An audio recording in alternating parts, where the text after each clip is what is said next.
All right, welcome in, everybody. It is. Why am I not showing up in my screen? Look at me over here. What's going on over here? Huh. Hey, E, what's happening? Welcome to the show today. I'm just here hanging out. So, something very weird is happening. Well, doesn't that happen every day? Do you see me? No, this is very weird. It's like I'm the invisible man. So on your screen, by the way, welcome to the show. High Noon with Pugs and Company. I'm Pugs. That's E. When on your screen that you're looking at, Right? off in the side column, do you see a little box where I am? Yeah. I see Am the I in box that? where you are in the screen like normal. No, the main screen, not the main screen.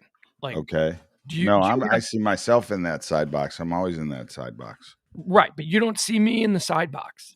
Do you I've see never anything? seen you in the side box. Okay, this is weird because there is a side box, and I'm not in it. It's just like it's a video image of just the empty chair. And yet here I am here. I don't know what that's about. Should we call Ed straight out, or should I just be like, yeah, I don't know. No. Is it working? I mean, yeah, well, here, let's Are there call, people in the chat room? let's call Ed. Let's just see. It's always good to check in with Ed anyway. Oh, look at that. I just got my McDonald's a deal of the day text here. All right, we'll call Ed. Ed, of course, I wanted to talk to Ed briefly today anyway, because of something that's trending. So we may as well do that right here at the start of the show. All right, that's good that you can see me. I'll take a picture of it. Let's see if we can. Hi, this is Ed Silla, and you've reached my voicemail. Really? Sorry, I missed your call. Looks like he doesn't want to talk to you. As soon as I can. That's fine with me. That's fine by me. It's just irritating and it's weird. Happy podcast day, Ed. Was gonna ask you to talk a little bit about Radio Misfits and tell me all the good shows that we're missing out on over there. And also, hey, I had a tech question, but we can get to that later. All right, bye. All right, there goes Ed. Yeah. All right. So there's something that's this is driving me absolutely insane. Well, now you're gone.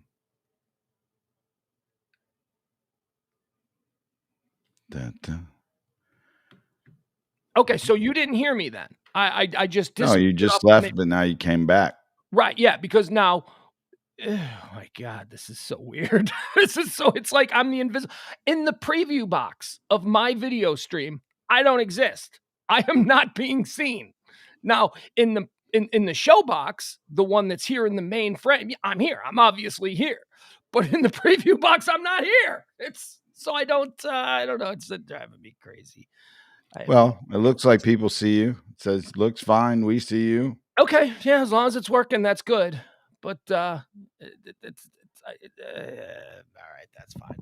All right. Here we are on the High Noon edition of Pugs and Company. It's me. It's E, the artist, Uncle E, the world's most interesting man. Don't call him Sunglasses unless the sun is down. He joins us. Pillow Talk, his alter ego, Sunglasses, comes and joins us, along with James Parker from New Orleans. That is on the nighttime edition. We call it Pillow Talk. That airs Sundays through Thursdays, 10 p.m. to typically midnight. Last night it was 12:02. See, last night I said I wanted to end the show at 11:30, and we ended up going till 12:02. So that's a little bonus for you. That was all due to E. E threw out a couple of things that energized me for the last half hour. And look at it. We went through the finish line strong. We ran right through the wall, as they say in marathon running. This is High Noon. What we do here is we like to go through all the topics that are trending on the platforms, whether it's Facebook, Twitter, Google, Reddit, YouTube, all of the different platforms, things that people are talking about. And we try to make a nice little concise conversational cheat sheet for you here, so that if you're walking through your world and somebody says to you, hey, did you hear? You can say, I sure did, because I listen to High Noon every day, Monday through Friday, with Pugs and Company on the Radio Misfits Network. All right, let's get started here with things that are first of all, how are you? Anything trending in your personal world? No, not really. Not really. No trends, just constant. Okay. Did you have your coffee this morning? You seem a little, low energy. Yeah, well, there's that. Yeah, I'm How a little was low energy today. I don't how know. was carpool today? You wake up Carpool early. was, I woke up. I did carpool. Carpool was fun. We had a lot of kids. It's the last week for the one fourth grade class. We're doing a new thing now where we got the kids in fourth grade helping do carpool. And so we did 3 weeks of one class. Their last day. What are they driving? What do you mean helping do carpool? What are Well, the they fourth help graders open the doing? doors, Okay. Oh, very so nice. and Right. they're enjoying it. They're liking it. Their other fourth graders see them Mhm. opening the doors, and then they want to see how they can do it. And so my carpool has kind of turned into like I'm now management. I'm not really doing Yeah. as many doors. I'm just You're kind of running a crew. managing. Yeah. You're a capo out there. You're Uh-huh. running a crew of street kids doing business. Yeah. All right. See, I wanted to mention this yesterday. I don't know that I did, but you call it carpool, yet you do it every day. That is not carpooling. That means that you are just a taxi driver. You are not. Well, no, I'm You not do it driving. I'm every a day. door opener, actually. Oh, so So you you don't even know what I'm doing. I don't Yeah. know. So you are waking up at 6:00 in the morning to go and open doors for perfectly healthy young people who can open car doors on their own? Well, What is that's the not purpose the here? way it works. This is If how you rich have a people live, car kids. door and This you is have a young first grader or kindergarten or second grader, yeah. probably as much as third grader, they have the child locks on in the back doors. So when the moms pull up in the line, Rich kids. imagine they would have to get out Yeah. and open the doors. That would like slow down the line till we probably wouldn't have kids out until like 9:00. So the dads in the dads club, we open up the back, the passenger side door in the back more often than not. And then the second grader or third grader will get first grade, preschool, whatever they are. They get out and, you then shut the door and you move on to the next one. And it just keeps the line going.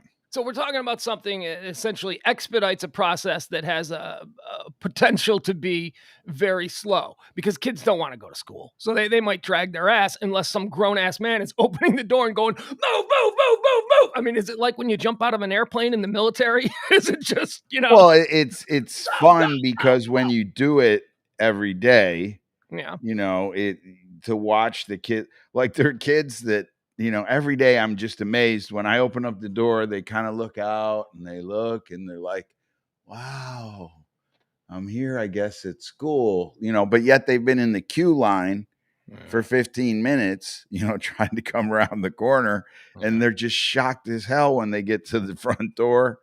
And then like you open up, you get a little picture of reality of what's going on in other people's lives, and it's kind of makes you comfortable with your own. Okay. Very good. Just for, well, I'm not gonna. Mom's having trouble getting the kid out of the car, or they're having some issue about whatever. Very admirable. Very, very admirable. Bunch of soft kids. Hey, you want to see this? I want to do a new thing every day. Before we jump into the topics, I want to do what we call an emotional palate cleanser. Something that I will show you every day before we get started here that'll just put you in a mood. It'll put you in a good mood. It's not ever going to be anything bad. It's going to be something joyous because the world needs more joy. The world needs more things that just make them smile. I want to share for you the first edition of our emotional palate cleanser. And this is certainly a kid that doesn't need the door open for him. This is a kid, I don't know, maybe he's 5 or 6 or whatever. But here you go. This is something I wanted to share with you guys. And I have to tell you, I have watched this damn video clip probably 50 times since the show ended yesterday. This is, all right. So you see this kid right here? Right. See this little guy? All right. This is Jaden. Watch Jaden. Jaden's learning about math. Here he goes. Yeah. All right. Let me put us in a mood, Jaden. Jaden has $1 bill, 1 quarter, and 2 pennies. How much money does he have? Jaden broke.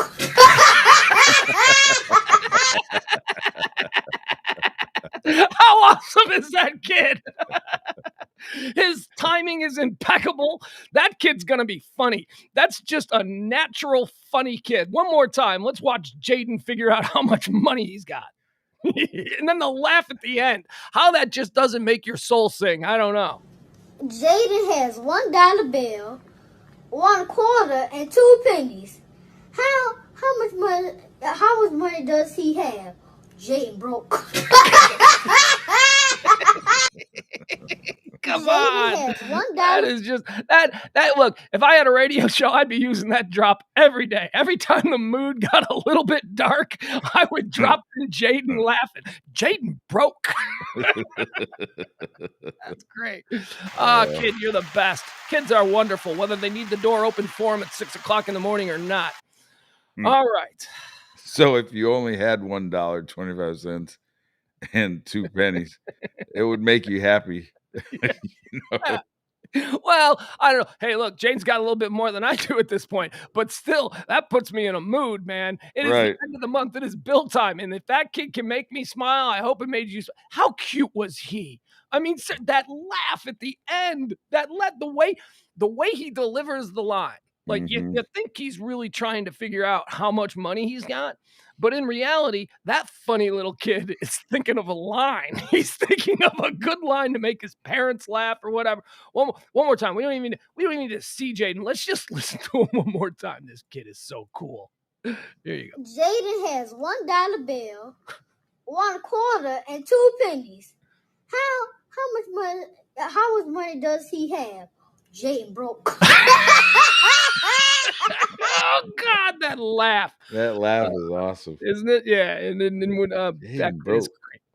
All right, let's see what's trending here today. Let's see the first thing that pops up. Oh, you know what we need to cover? You know what we've got here? Actually, we won't do this first. We'll do Squid Game because Squid Game is trending again 3 days in a row. The new Netflix series, the South Korean television series Squid Game is trending. Only we're starting to branch off into reasons for the trend. Like for the first 2 days, it was just, hey, you got to watch Squid Game. Hey, you got to watch Squid Game. Now today, it's, dude, is this just perfect? Because you did you move forward in any episodes, or are you still just no? I'm stuck here, and this is where I was going to bring this up today too. Okay. So the wife and I watched episode 1 together. Okay. And yesterday I wanted to watch episode 2. And she was caught up doing one thing, and then she was caught up doing another. And then last night she couldn't watch it, so she's basically hadn't been able to watch episode 2. I'm ready to just quit this teamwork of watching it together and just leave her in the dust. Nah, you can't, man. You gotta consume at your own pleasure. You can't just be waiting on people to catch up. Right? Yeah, of course, man. This is for your own enjoyment. Look, you can then, if you wish, you can always double back and you can watch episodes with her again. The episodes are that good that I would watch them again. I am now on episode 7. I have episode 7, episode 8, and episode 9. And I can tell you that as it develops, the plot becomes really, I mean, it's not just about games and who's going to win. There is like a whole nother level of like creepiness going on here. Yeah. Yeah. I would have It's thought very so. cool. So, yeah. So I'm irritated right now. I think I'm about to leave my group watching of the series and just head off on my own. It is really gory and it is really violent, but it is also really good. And I have to tell you, I'm getting ready to jump into episode 7. Probably will finish this all up by Sunday night. Probably, well, let's be honest, I may actually finish it up by tonight's Pillow Talk show. I don't know. I have my hard and fast rule that I do not watch television during daylight hours, but I am so hooked on this. It's like a book you can't put down. We're down to like just a few people. I won't tell you who they are, but I will tell you that the Game of Thrones rule of don't get attached to any one character thinking they're the star character or the lead character, it holds true. This game, do not get attached to any one individual, but we're down to a few. And let's see what the tug of war that I mentioned last night, the tug of war game. That's you said you would say, well, I saw that in the previews. I think the tug of war game is my favorite, but the way.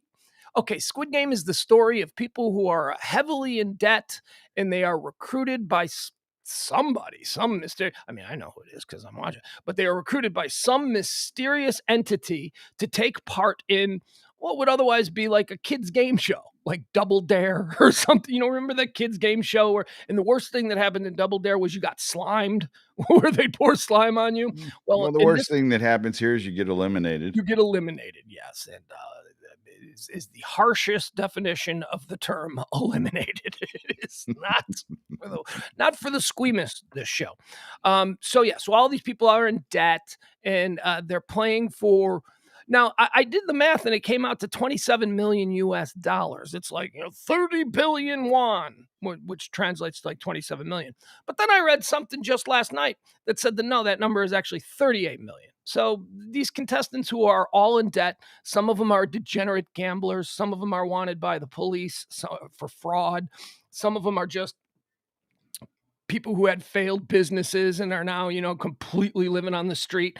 And the deal is, are you willing to risk everything to get out of debt? And what would you be willing to do to your fellow man to get out of debt? And that's basically the premise of this game that this mysterious entity runs. And I still don't know if this is a TV show. I don't know if this is all being filmed. I don't know. I don't know what's going on.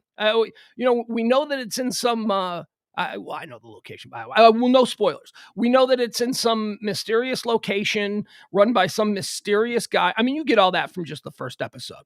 Run by some mysterious dude, and we don't understand to what end.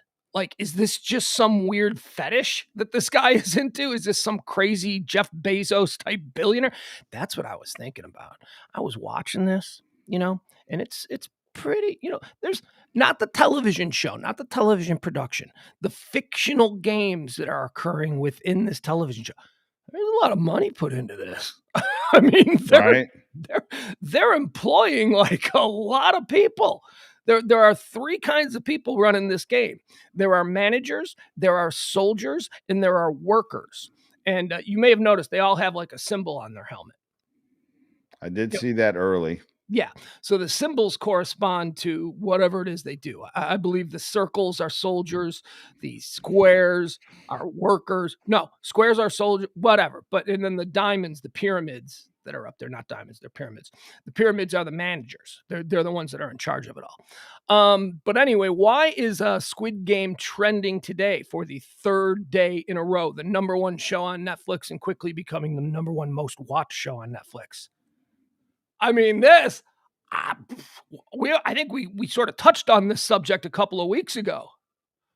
Halloween costume. Right? I said that the very first moment I saw. Did you? Yes. I was like, wouldn't that be an awesome Halloween costume? Yes. And there are a couple of options that you can go. You can be a contestant, which is a fairly easy costume. You would just have to go to like a Walmart and get a very generic tracksuit. And then you can you can put your number on it. So your number on it or whatever. But then there's the one that I would want. I would want to be one of the soldiers, one of the guys with the M16s who are dressed in the full body jumpsuits with those crazy helmets. Now, I don't know where you get the helmets, but that's why it's trending, because the place where you can get the helmets is, the costume. Oh, so somebody has come up with the helmet already. Yeah. Or in that other guy's face.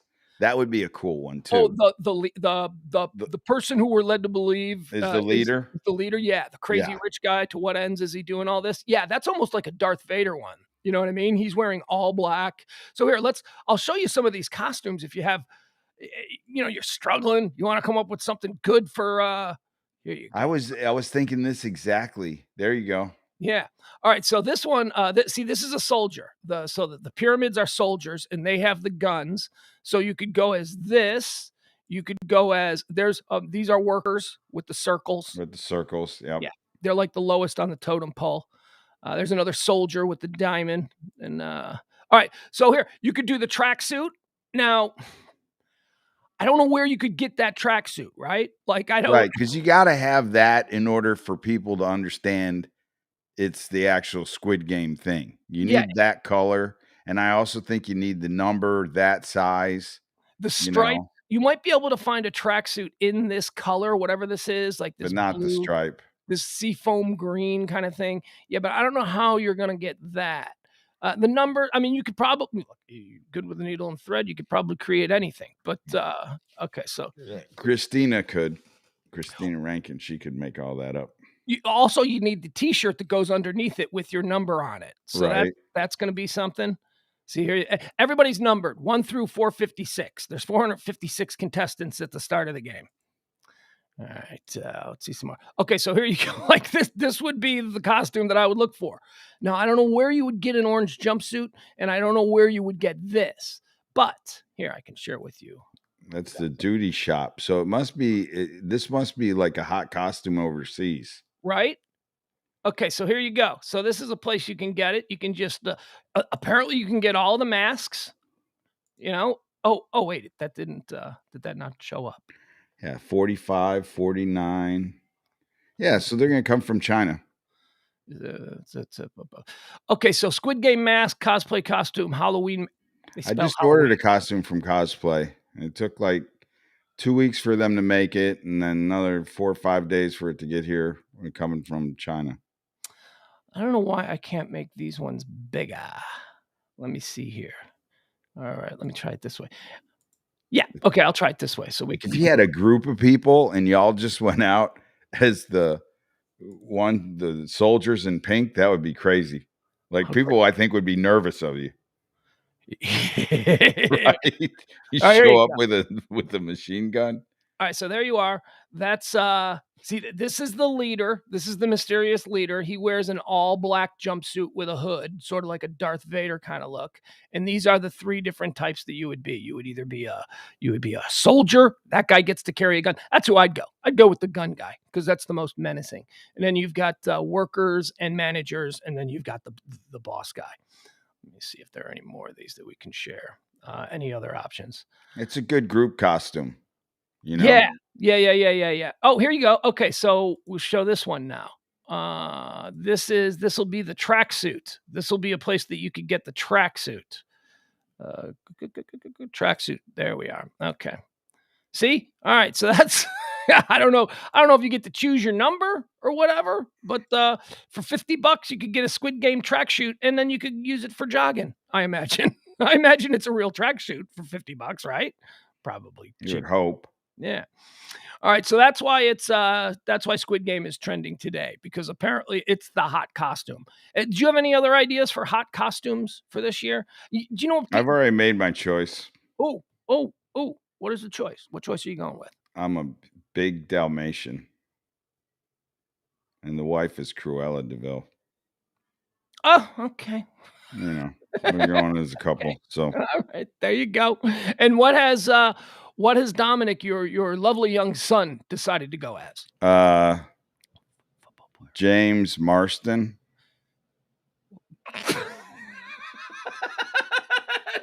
James Marsden, the actor, is who your son. Well, he's in that character is in Red Dead Redemption.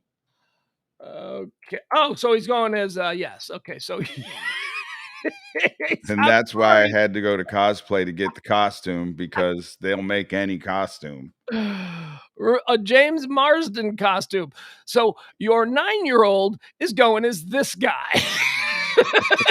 No, really? Yes. He's gonna pull that guy off, is he? No, but yes. There's pull up Red Dead, and then and then you'll see what he's gonna be. Right, hold on. All right. It's kind of a cowboy with some suspenders. I think this is a good time for me to point out that what this guy? Which guy? This guy? Yes. With this guy? That guy. This guy right here. Mm-hmm. So this, I'm guessing, is a fairly expensive costume. Dusters aren't cheap. You know, you got to get a full-on duster. Yeah. All right. And he's got the belt buckle, and he's got the vest, and you know. Well, look, I've never seen a single individual be as invested in a single game as your son is invested in Red Dead Redemption. Does he have any other games? Does he play anything else? He's got all kinds of games. That's the only game that he keeps on. I don't know. He's completed it, and now he's going through it again, and he finds himself down little rabbit holes of the game, and changing horses and Mason, my son, whenever he goes over and plays games with him, he comes back, he'll say when he's leaving, I'm going to go play the Red Dead Redemption game. Like, that's all that he thinks that room is. Where are you? Are you over there? I'm in the Red Dead Redemption room. yeah, he's just stuck with that game. Good. Well, that's what you got to do to become a master at it. I mean, I can relate to him. When I was his age, or actually a little bit older than him, I've said this before. This is why I don't play video games anymore, because I have addiction issues with these things. I become completely obsessed. When I was, actually, I was a little bit older than him. I was 12 years old. When I was 12 years old, I was obsessed with asteroids. You know the game Asteroids? Sure. Remember that very remedial early? Yeah, you'd stick in the center and they'd start coming at you, and you'd spin your little thing around and shoot them and then kind of float. You were a triangle in the middle, and you were supposed to be your spaceship, and you could rotate the thing around, and you would shoot these asteroids that were coming at you. And I became so obsessed with asteroids. I spent so many of my quarters at Number One Fun trying to master asteroids that I actually figured out there was a pattern to hyperspace. Do you remember hyperspace? If you got into any real trouble, like shit was bearing down on you and you were definitely going to get crushed by these asteroids. You're going to hit the button and give it some extra juice. Well, you could thrust out of it. Yeah. Right. But thrusting out of it was dangerous because you couldn't really control that. It was just like the wind blowing you anywhere. But hyperspace was a button that you could hit, and you would disappear from the middle and you would appear somewhere else random on the screen. And okay. I remember that. Hopefully you'd appear somewhere. Before an asteroid was going to smash into you. Right. And then you'd have to thrust out and try to get back to the middle because that was the best strategic location. Hyperspace was like the bailout button. If you were a pilot, you'd pull the parachute. You're like, okay, I'm not going to make it, but I'm going to try this. It was the Hail Mary of the game. It was like, this probably ain't going to work. This could be a lot worse, but what the hell? I'm down to 0 choices. So I got to hit. Well, I figured out from playing it so much that there were 16 locations for hyperspace. There were only 16 different spots on the board or on the screen where you could appear.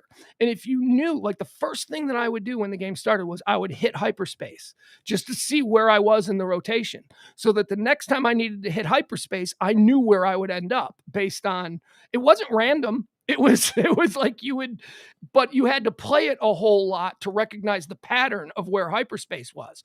So there were times when I would just have to get killed because I knew that if I hit hyperspace, it would be even worse, that I would just end up somewhere where I'd immediately be dead.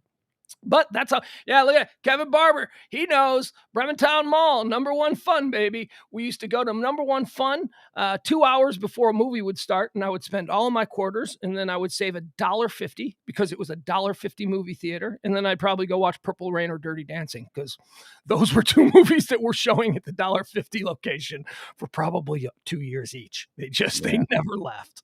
At the bowling alley that turned into the roller rink, we had a game room. And we would have like all those games in there. And so the guy would own the bowling alley. So you were like, the bowling alley, and then it had its unfortunate fire. And then Jewish lightning.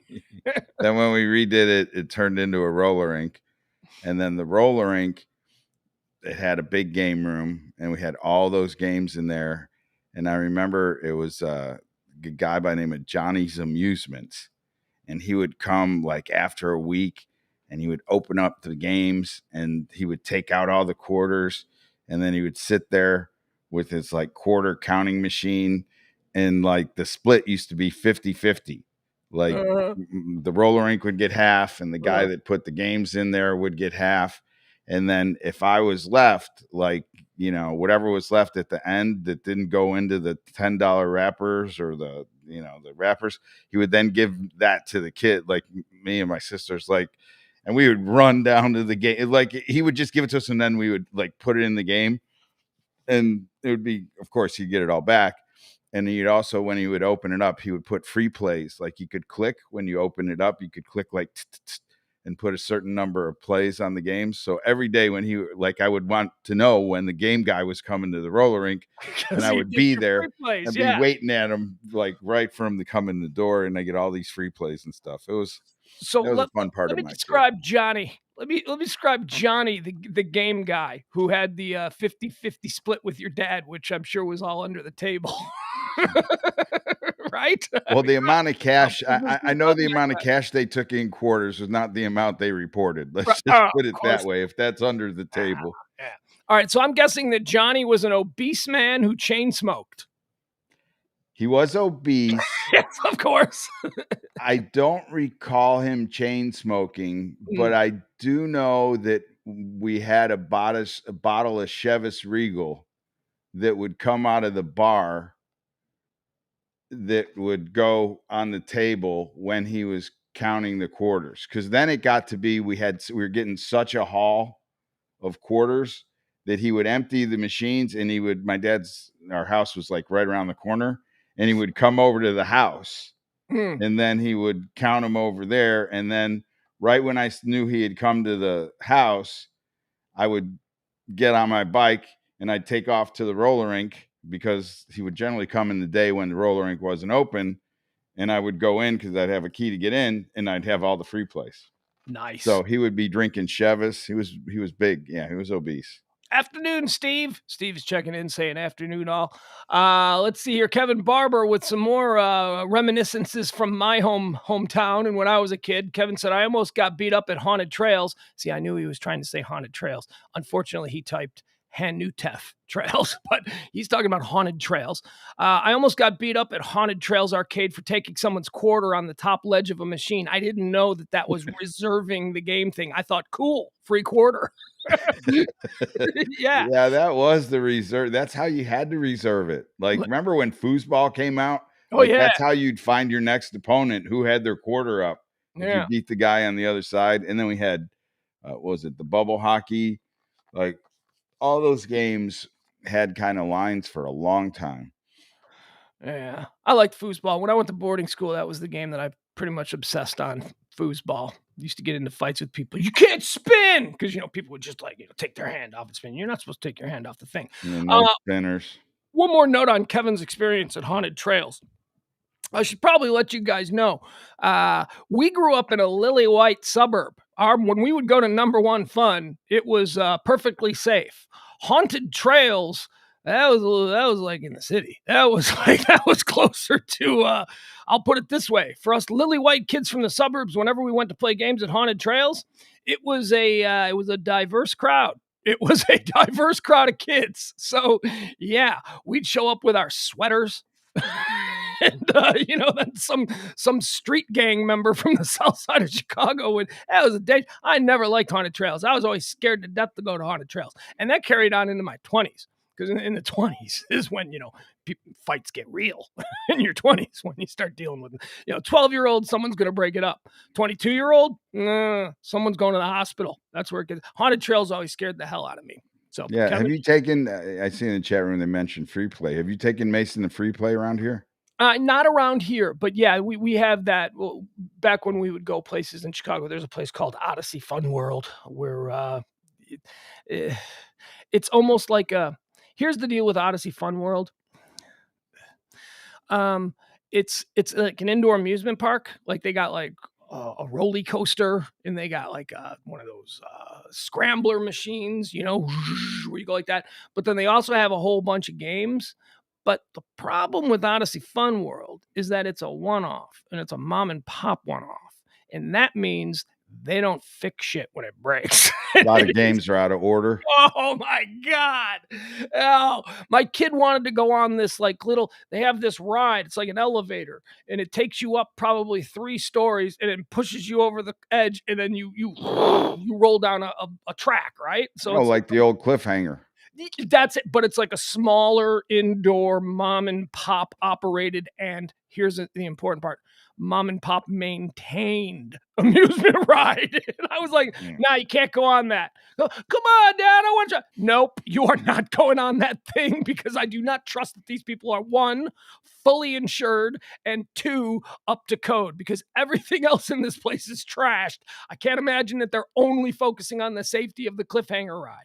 So Yeah, it's not really. So we tended to go to Dave and Buster's, and Dave and Buster's doesn't really offer the free. Well, here free play in Richardson's good. Dominic likes that. You go there and you just pay a certain amount to get in and just play. A lot of kids go there. Yeah. All right, so we'll probably have to check that out at some point. All right, let's get back into what's trending today. Let me see here. Oh, we do have an update on a story that we covered yesterday.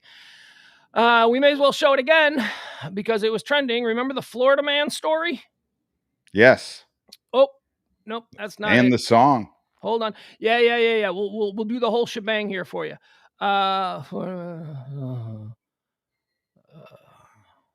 We also have a Brian Laundrie update. Oh, we do? Mm-hmm. Oh, maybe we should get to that one. God, damn it! I don't know what the hell is happening here. It's like I got the same. Okay, we don't want that. Why don't you give me the Brian Laundrie update? Well, there's a couple. So when Dog the Bounty Hunter showed up to the house, okay, the mom, Brian's mom, called 911 on him. We know that from the 911 phone call records. Okay. And then Brian Laundrie's parents had a camping date scheduled at that, not the Carlton Reserve, but the other campgrounds they went to about 75 miles away from their house on August the 31st. The mom had made the reservation for, I guess, her and the dad, because they had made a reservation for 2 people. She then called and canceled that reservation and called back and set the reservation up for September the 3rd for 3 people. Okay, so and we know that Brian arrived back home in Florida with Gabby's van without Gabby on September the 1st. Right. So people are speculating that she must have known that he was on his way home, and that's why she canceled the reservation on the 31st for 2 and then made the reservation on September the 3rd for 3. I also heard that the FBI is now in possession of the Fort DeSoto security tape. Right, which is the campgrounds where she canceled and then remade those. Yeah, and it's like all 3 can be seen in the campground, and they haven't said if all 3 can be seen leaving the campground. Right, and then the last bit of information is they discovered that he went to AT&T when he got home. Right. And he purchased a new cell phone. And that cell phone is the cell phone that he left when supposedly he went to the Carlton Reserve along with his wallet. So the cell phone that they found was only essentially good for cell records for about a 10 to 11 day stint. Well, see, now I heard different on that. I heard that he went to the AT&T store on the 14th to purchase a new show, and AT&T supposedly they got that video too, and they see him in there buying this new phone on the 14th. 14th is also the day that the parents claim was the last time they saw him. So the version of that I heard was that he bought a phone on the very same day and then left it at his house when he disappeared. Well, evidently they figured out it wasn't the 14th; it was earlier. Okay. At least in this article. All right. Well, like I said, we're not going to. And his attorney, when questioned where his other cell phone was, or if he knew about the whereabouts of his previous cell phone, he said no. Okay. All right. So it's like, I don't know what's going on with this story. I'm like just getting angry with every new detail that comes out because it's not really giving us anything that gets us to the finish line.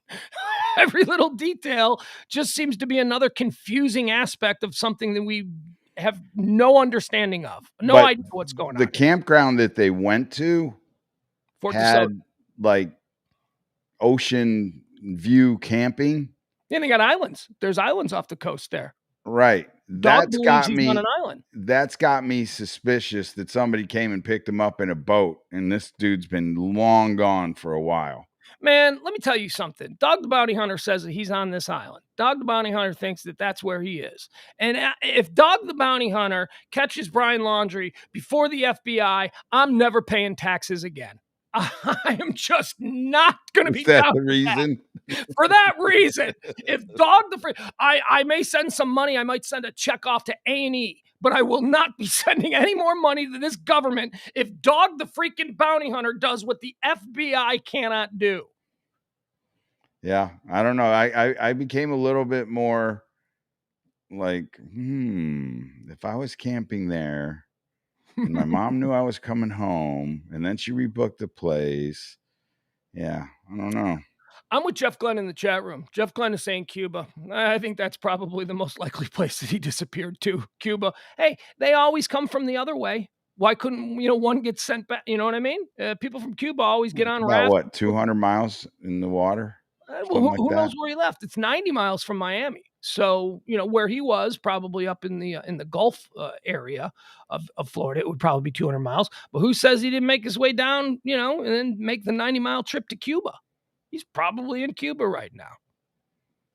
I mean, doesn't that seem like, to me, for a Florida kid, that seems no extradition, Jeff says. So Cuba's the closest place that you could go. And I don't know, man. I don't think we're ever going to find Brian Laundrie. But here, let's discuss another Florida man. This is from yesterday. This is, make sure I got the right one here. Yeah, I do. Okay.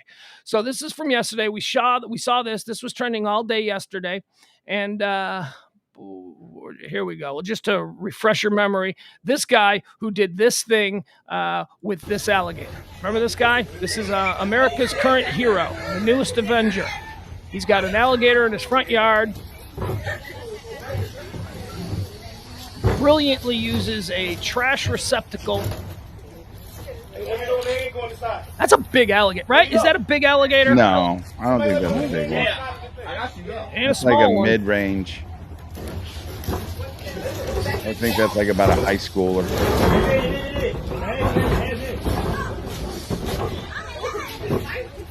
That's it. That's the move. Everything went right for him here. Hits him in the head, and instead of retreating, the alligator goes straight into the box. My God. America's newest Avenger. Gator Man. That guy. I mean, it just doesn't get any better than that guy right there. He's a hero to the neighborhood. Everybody loves him. Round of applause for him. That is just fantastic. All right, so now we've got new video. We've got new video of how it ended. Because you see how it stops there? Right. Aren't you wondering what he did next? I'm thinking game control shows up here at some point. No. Right? You would think. Another reason I'm not paying taxes ever again. No. Game control doesn't show up. My man, Gator Man, the newest Avenger, he takes care of it on his own. And let me tell you, I don't know that I'd do this. I think I might call the authorities and put a whole bunch of like dumbbells. I'm sure that dude was kind of big. He's probably got weightlifting stuff in the garage. Just put a whole bunch of weights on top of that thing and put it at the end of the driveway and say, somebody come and get this damn thing out of here. But that's not how it played out. Here's how it played out. All right, let's see how this ended. There we go. Florida man. All right. Here we go. This is how it ended. He took care of it himself. Still got a crowd of fans. Yeah, you got to dump it and run. Wow. That thing's tired. That thing has no idea what just happened to it.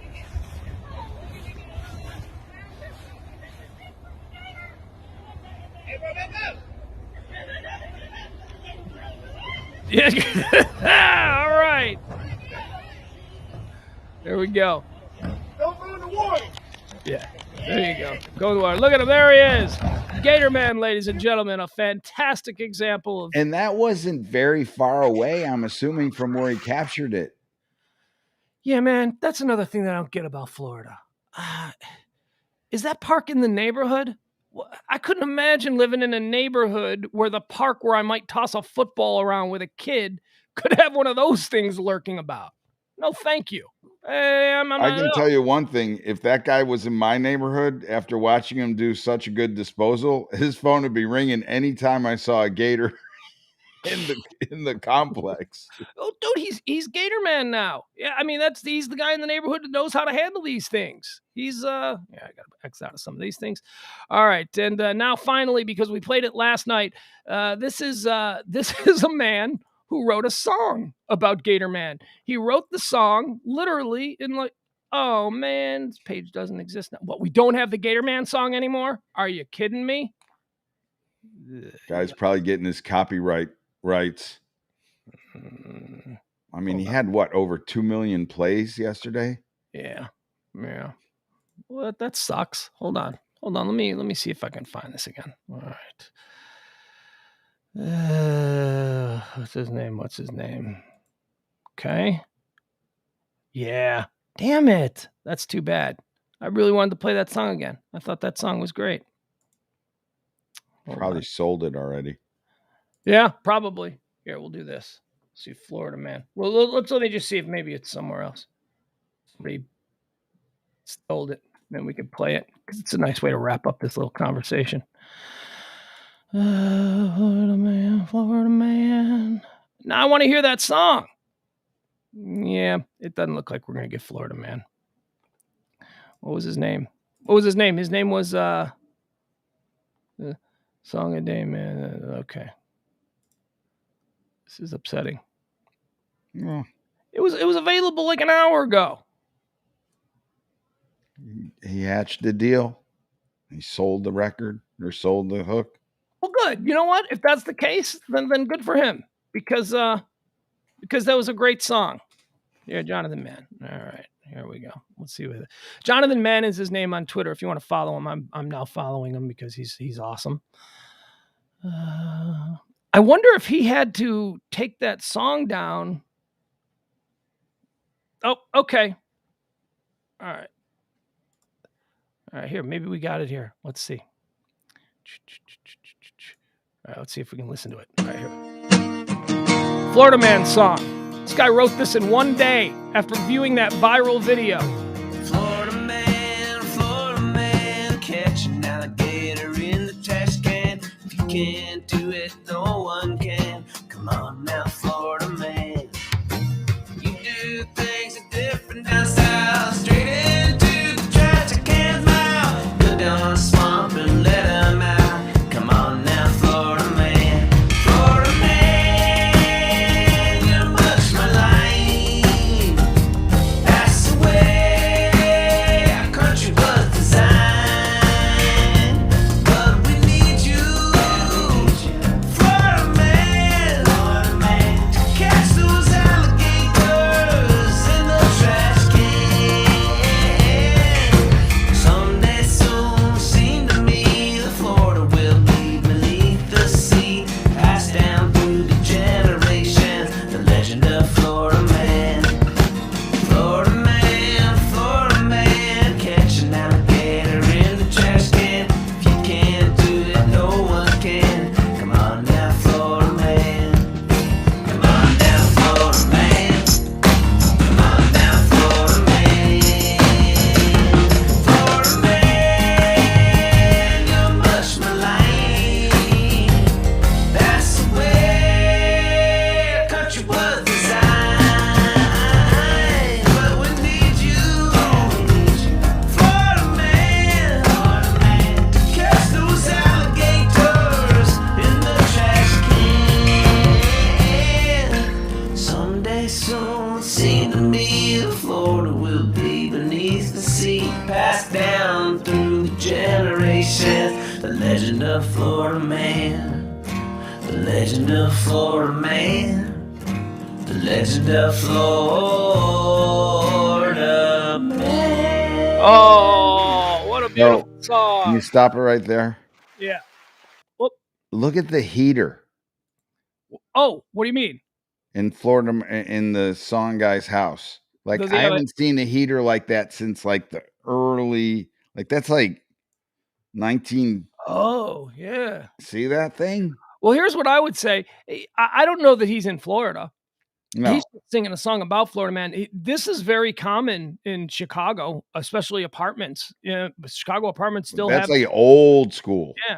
Yeah, man. You burn yourself on them. Mhm. If you brush up again, you can't have anything too close to them. You can't put plants on that windowsill because those plants will just all dry up. Well, what are you Looks gonna like Brian Laundrie could have maybe taken to making songs. That was the other thing. I was like, that guy, because he's bald. Hold on. Did I just X out of? Are we still on? Oh, there we go. Okay, somehow there we go. Yeah, I thought that What is it, Emily? Jeff says the best songs write themselves. He's absolutely right. And then Emily is like, Jeff, if this is what you consider one of the best songs, that says a lot about your taste in music. That song was fantastic. To be whipped up on the fly like that. What the hell kind of a music snob are you? Are you kidding me? That was wonderful. And it has made, I've got an idea here. Let's just let's try this really quick, because although we agree that Jonathan Mann, the guy who wrote Florida Man, is a very talented singer-songwriter and creator and all that stuff. Let's see. Are you trying to get an interview with him? No, we're calling James. Make sure. Why can't he whip one up for Pillow Talk tonight, right? Why not? Oh, you're going to ask him to make a song for Florida Man? Yeah. For the Gator? Hey, this is James Parker. Sorry, Mr. Cole. I would tell you to leave your name, your number, but you know what to do. I mean, my phone's telling me what your number is, so you don't really need to leave that. But so just do whatever you got to do. At the tone, please record your message. When you have finished recording, you may hang up or press 1 for more options. All right, James, first of all, I know you're home. I know you saw the phone and you decided in the split second that you didn't want to come on the air with us. But here's the deal. I want you to write a song about the Florida Man and the alligator. Jonathan Mann on Twitter, Mann. He has set the bar pretty high. So if you can whip something up, an ode to the Florida Man and the gator catching, that'd be great. See you tonight at midnight or 10 o'clock on Pillow Talk. Go Talcum X. There he goes. Yeah. Because I honestly believe that James could whip something up.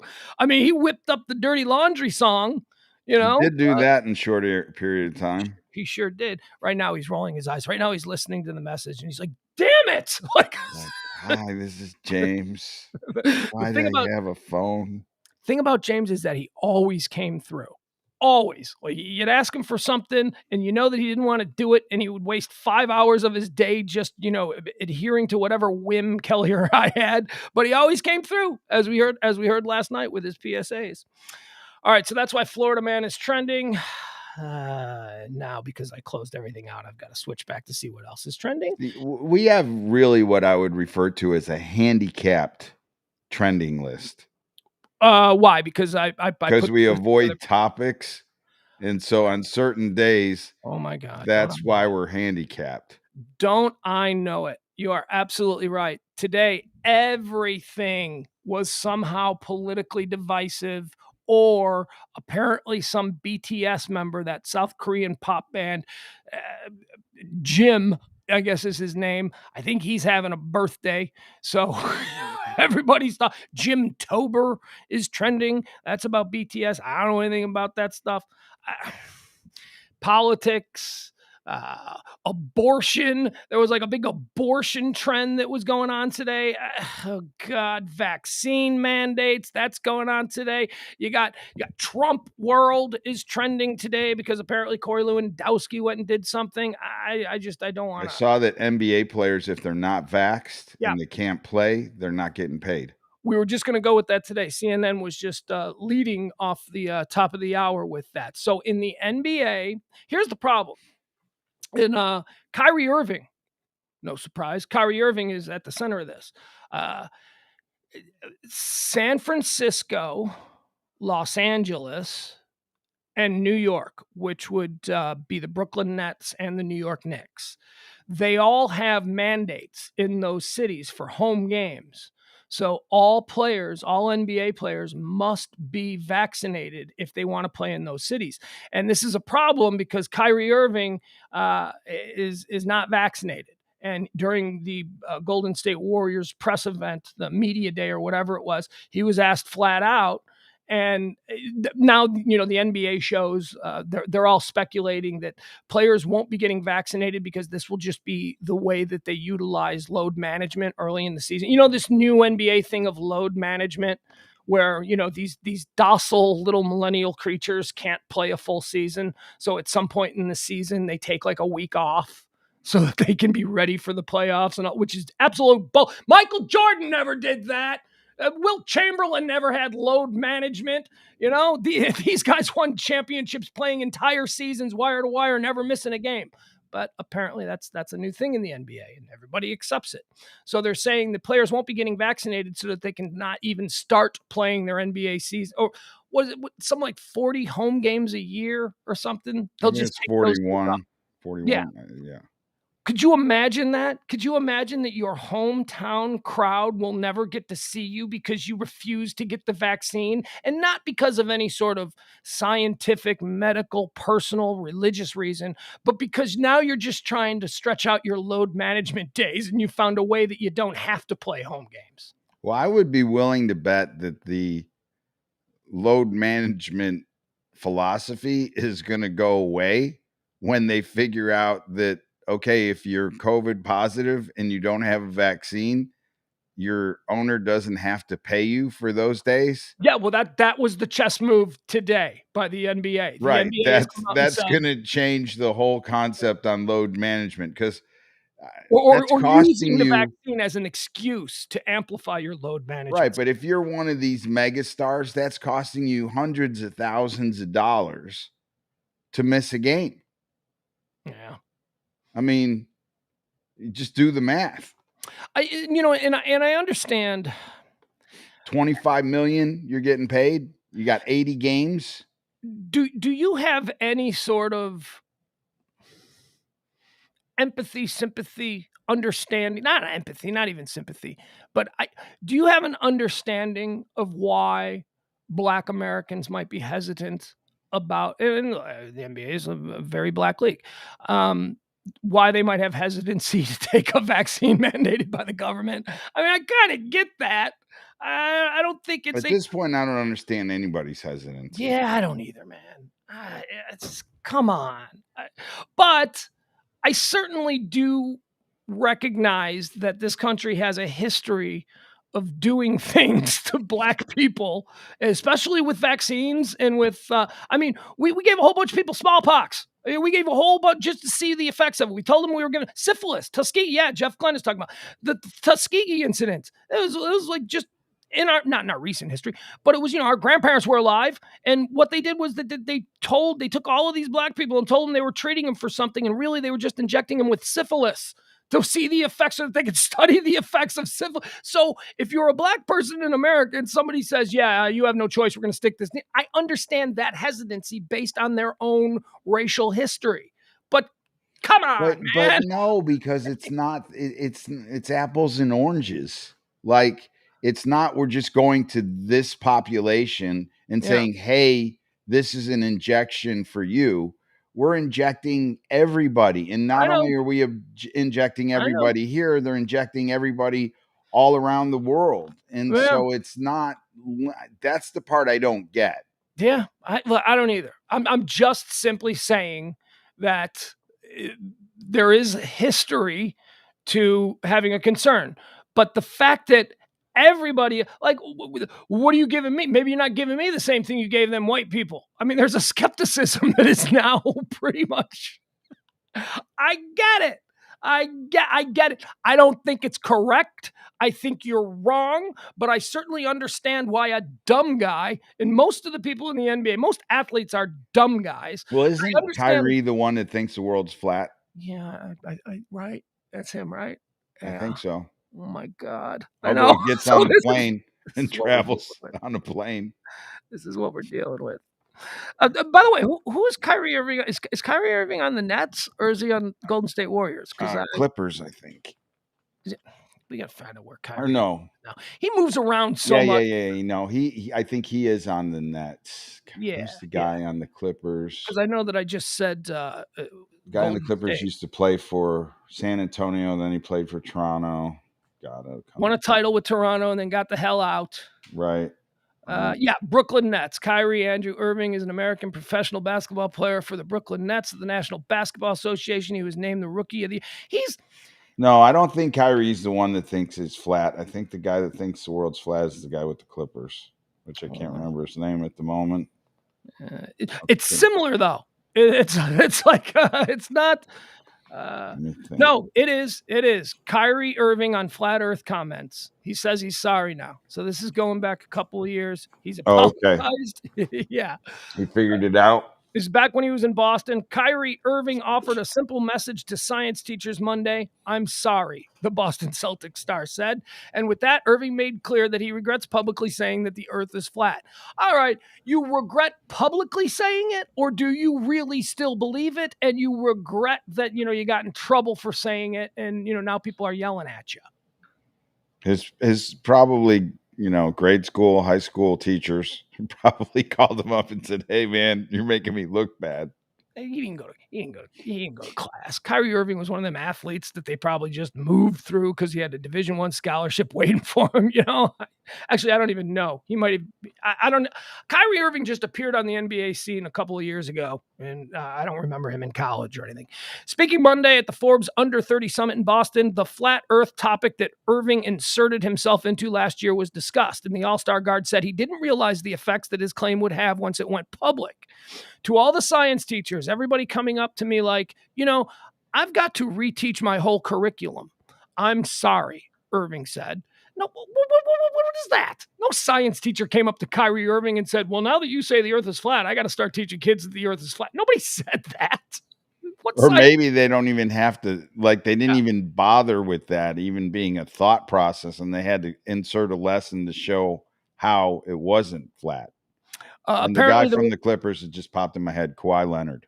That's right, Kyrie Irving, Kawhi Leonard. It was a non-traditional first name basketball player. That's pretty common.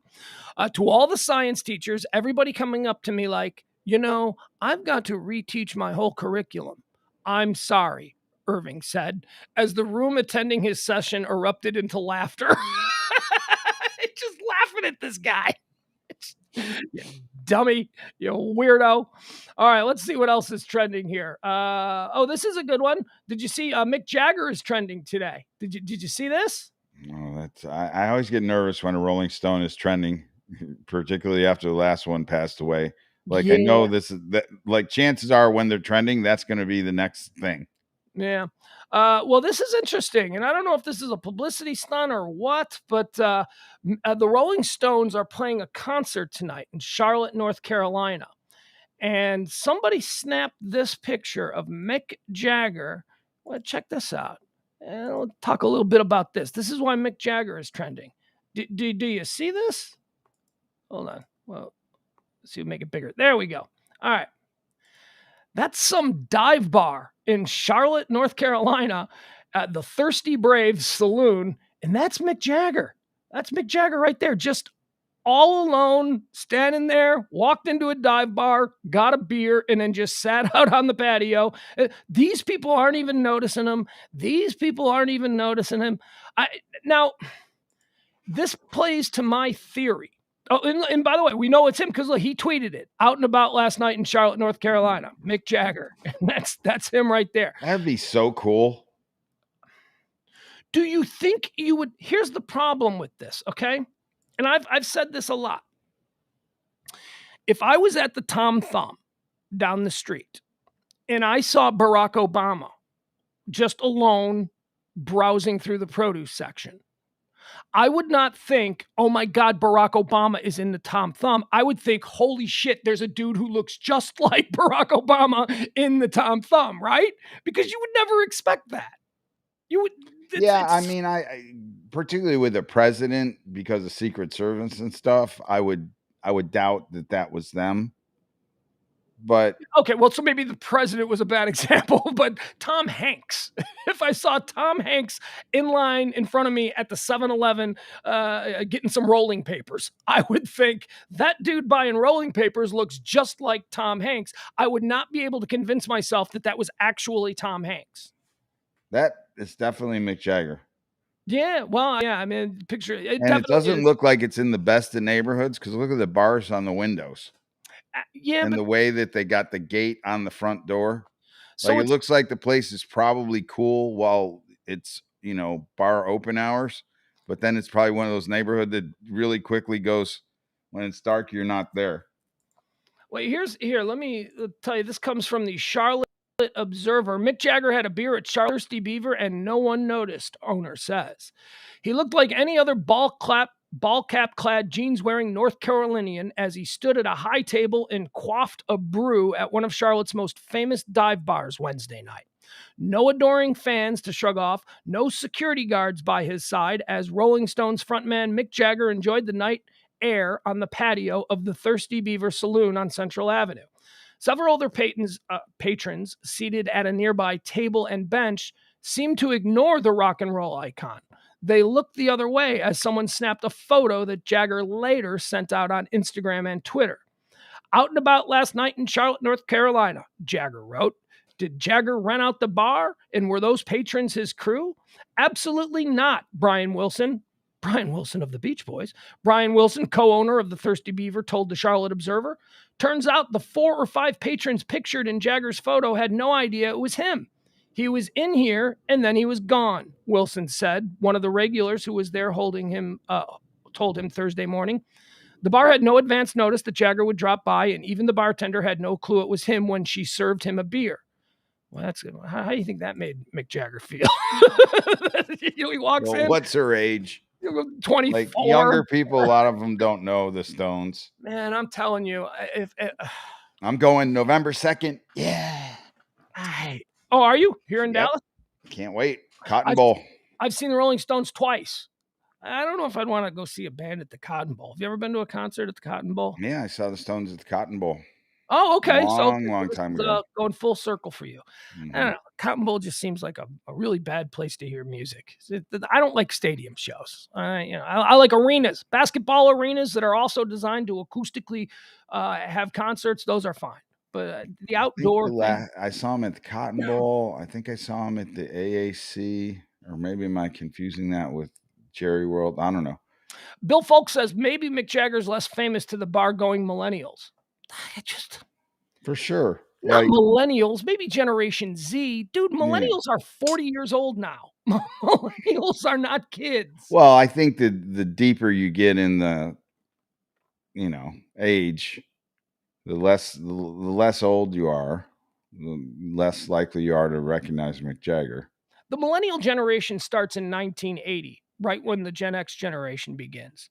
So the oldest millennials are 41 years old now.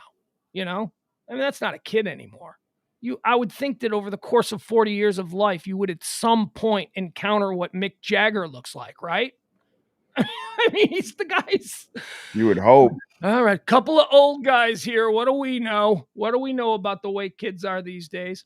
All right, so that's that with that. Mick Jagger was out walking around some dive bar. Although, look, I grew up in an area where taverns were a thing. Every neighborhood at the end of the block, there was a tavern. And the people from that block went to that tavern. And there was an old man who worked the bar. He was a bar, he'd probably been there for 50 years. It was in his house, wasn't it? They lived upstairs. Yeah. Absolutely. Yeah. We used to have those all the time. A family-run tavern. Now, those places today are considered dive bars. They weren't dive bars. They were functioning community centers where, if like you're a member of the men's club here, right? The Highland Park 1%er men's club that you do the carpooler with all the time. So like back where I'm from, the men's clubs or whatever, they would meet at the tavern. And it was like, it wasn't a dive bar. And so they're calling this place doesn't look, I guess what I'm saying is, hipsters have created hipster modern joints and they're calling them dive bars for whatever reason. I don't know. But a dive bar, a real dive bar, has to have bar stools that have tears in them.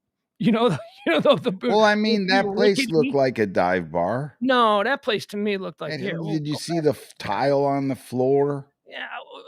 This place, first of all, if it's one of Charlotte's most famous dive bars, then that means it's a hipster bullshit place. And the bars on the window. Yeah, I think that's for a fact. Look at these lights. Look at the Thirsty Beaver. Oh my God, those lights! We got those lights in the backyard, dude. Home Depot sells those lights. Those lights aren't anything. I am not saying this. This is not. Look, a dive bar is where you can buy meth in the bathroom from a biker. Look at this guy. Whoa, wait. I was a little confused. Doesn't this guy look like he's got a blue mohawk? Something's going on there. Yeah, it's Like not. somebody's living over top of that place. All right, look at this guy. Look at this guy right here with the. This is a hipster. This is like a backpack wearing 35. Maybe got a biker thing on the back of his jacket. I don't think so. I don't know. I don't consider this a dive bar. What is that? I don't know what that is. He's got a little pork pie hat on. There was a dive bar that I used to go to. Do you remember this place? It was over in Lakewood. It was a dive bar, and it was OEP's a dive bar. OEP is kind of a dive bar, but it's also been taken over by hipsters who live downtown and are urban professionals. That, the double wide. That double wide is not a dive bar. That is not. It's our version. Hipster, you're right. They're trying. Double wide is a cool ass bar. It just, I don't know. I consider a dive bar a place that nobody wants to go to. You go to a dive bar to be left alone and drink. You don't go to a dive bar to pay overpriced stiff drinks and hit on 20-something-year-old. There are no 20-something-year-old girls at a real dive bar. It's a bunch of old men third shifters who are chain smoking. And, and the guy behind the bar is 70 years old wearing a white button-up shirt that he's been wearing for 50 years behind the bar. I don't know. Hipsters have turned the dive bar into like a thing where now you can go to a mall and they'll have like a dive bar in the mall. No. A dive bar is a place you end up at. It's not a place that you choose to go to. You go to a dive bar because it's the only place still serving. But there was a place in Lakewood, man, and for some reason it opened at 5 a.m. or something, or 4 a.m, so that if you were that's not a dive bar, that's an illegal alcohol place. If it's open at 4 a.m. No, but I don't think it was illegal. It wasn't illegal. It was a real bar, and somehow it was grandfathered in and allowed to stay. Maybe it had been there for 50 years and it originally served third shifters and it was allowed to open earlier. I don't know what it was, but it was over in Lakewood, and it was a real dive bar. I mean, it was shady. There were drug dealers in there. And essentially, it served at 5 o'clock in the morning. It served the cocaine crowd who had been up at clubs, and the clubs close at 2. And then they go back to an apartment party for a couple of hours. And then they would all want to keep partying. So they'd go to this place. So you're telling me there's a bar that's allowed to serve third shifters? I'm telling you there was. I have no idea if it's still around. This is going back 15 years. Huh. I mean, that whole Lakewood area. Seems like I would have learned of that before now. Yeah. But maybe not. Maybe, you know what? I'll have to put it up on Facebook to see if anybody come on. I know there's guys, you know what? I'll ask this at night. I bet you I'll ask this same question on the Pillow Talk show. And Ross Rubio, our resident musician, the guy who ran the table on all the James songs yesterday. We played a game last night where James had a phone from 2000 that played pop hits, but they were all analog beeps. So you had to guess what the song was. No, Old Monk. The Old Monk is not maybe you're not saying it's a dive bar. The Old Monk is an SMU bar. The old Lakewood Landing. Is that it? Maybe it was Lakewood Landing. That sounds like it could be it. I'd have to see where it was. I remember there was a place over off Greenville by the corners over there, the 7 Corners, and they would serve Asian food after hours, and you would get your alcohol in the teapot. You would order the tea. Really? And instead of getting tea, they would serve you after hours alcohol in the teapot. That's right. But it was definitely not supposed to be happening. You just had to know. What year are we talking about here? No, this has been in the late 80s, early 90s. Yeah. And, there are bars in Dallas. You can open a bar super early in the morning because a lot of bars are doing that now for Premier League soccer when they have big soccer tournaments and stuff overseas. But I don't think they can serve alcohol. I think they're allowed to open and they're allowed to serve you breakfast or something. But I don't know. Yeah, I think if you go to the grocery store after a certain time, you can't buy beer. And in the morning, you can't buy it till a certain time. Emily in the chat room says, "Oh my God, the net says millennial years are 81 to 2000. Since effing when?" She says, "Since always. That's always been. Millennials start in 1980 and then go to the year 2000. That's why they're called millennials, because they end at the turn of the millennium. Generation X is 1965, I think, to 1980, and then the millennials take over from there. And again, another thing, millennials get an extra 5 years that Gen X didn't get. Gen X is a 15-year generation, and the millennials are a 20-year generation. So, but that's always been the case, Emily. Always. Let's see. They say alcohol can be served at 7 a.m. Monday through Saturday. There you go. 7 a.m. Oh. Let's see. Emily says the new Big Wong. I don't know what that is. You ever heard of that bar? I've never heard of that bar. No, I don't remember the name of this place. I just remember Tony. I don't think it was Lakewood Landing. I think Lakewood Landing is where I drank with Natalie Main from the Dixie Chicks. Do you remember Natalie Main? She was married to some actor, and she lived in this beautiful home right there in Lakewood. And she used to hang out at the Lakewood Landing. And we went to a show, I think the Lakewood Theater over there. We went to some thing that was happening at the Lakewood Theater. And then a bunch of us just walked on over to the Lakewood Landing, and we sat at the bar, and there was a girl and another dude sitting at the bar. And the other dude was like a local musician guy. And one of the dudes that I was with knew him. So he said hi, and he's like, "Oh, this is Natalie." And they're like, "Hi, Natalie." And we were all meeting. We were all saying hi to Natalie. And then in my head, I go, "Holy shit, that's Dixie Chick Natalie Main." We just sat there and drank with her. Nobody brought it up, because, you can't do that. You can't be like, "Ooh," but it was cool. And she was really nice. She was just like a normal fun girl hanging out at the bar at the Lakewood Landing. Mm-hmm.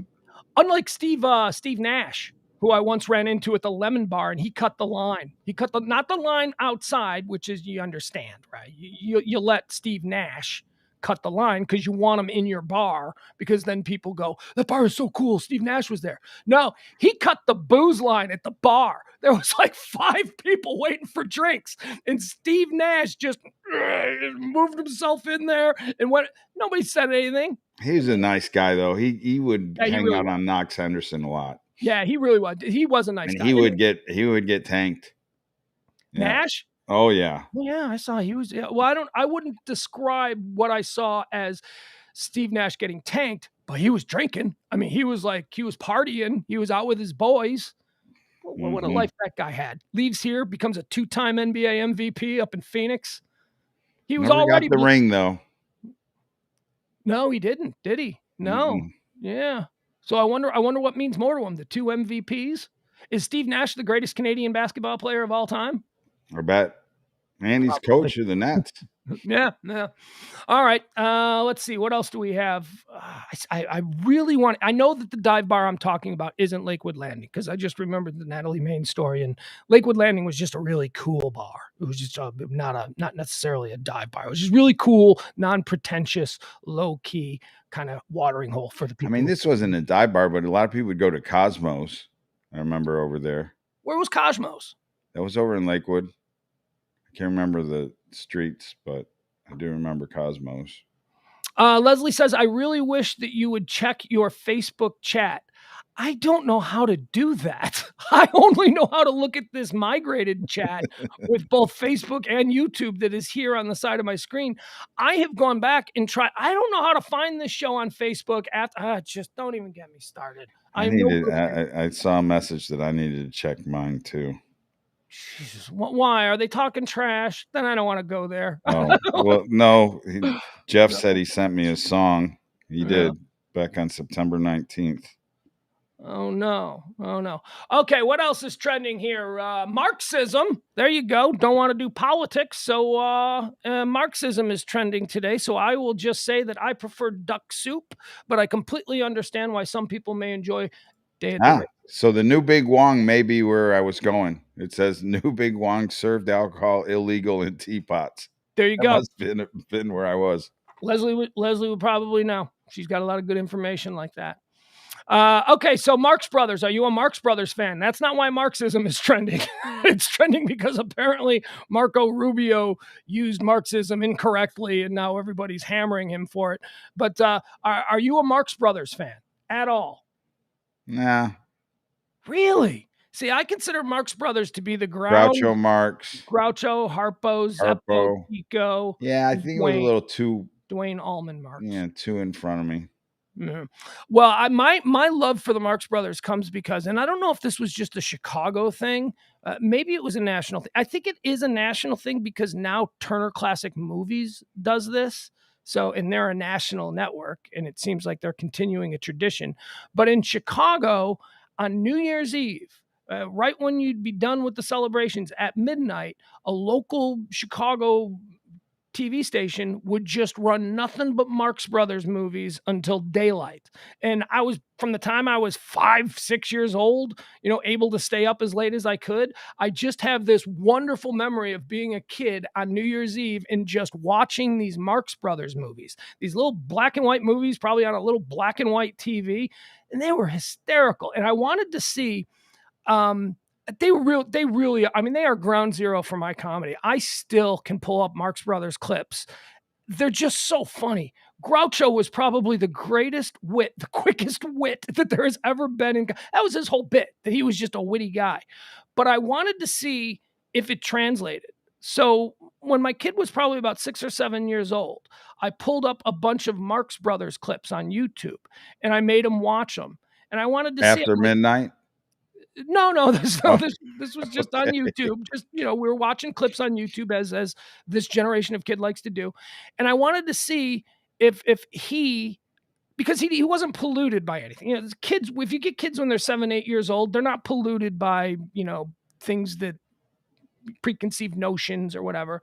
So I showed him a couple of Marx Brothers clips and he loved them. And I was so happy that he was smiling and he's laughing. And the one that he really liked was there's this famous Marx Brothers routine. And I'm not sure what movie it's in, but they were in this little cruise ship, like a 1930s cruise ship, ocean liner kind of a deal. And the rooms are very small. And it was Groucho, Harpo, and Chico in the room. And it was already very crowded with 3 people. And one after another, people knock on the door and more people come into this room until eventually there's like 100 people in this room. And the Marx Brothers are like body surfing on top of it. And then a bunch of showgirls come in and then room service. And then there's a guy with a tray and people are climbing. It was really funny. It was some absolutely brilliant physical comedy. And I wanted to see if my kid would find that funny too. And sure enough, he did. He did. So timeless stuff there.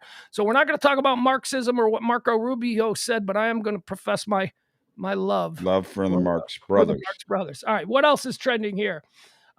This is a big one. This is a big one for me.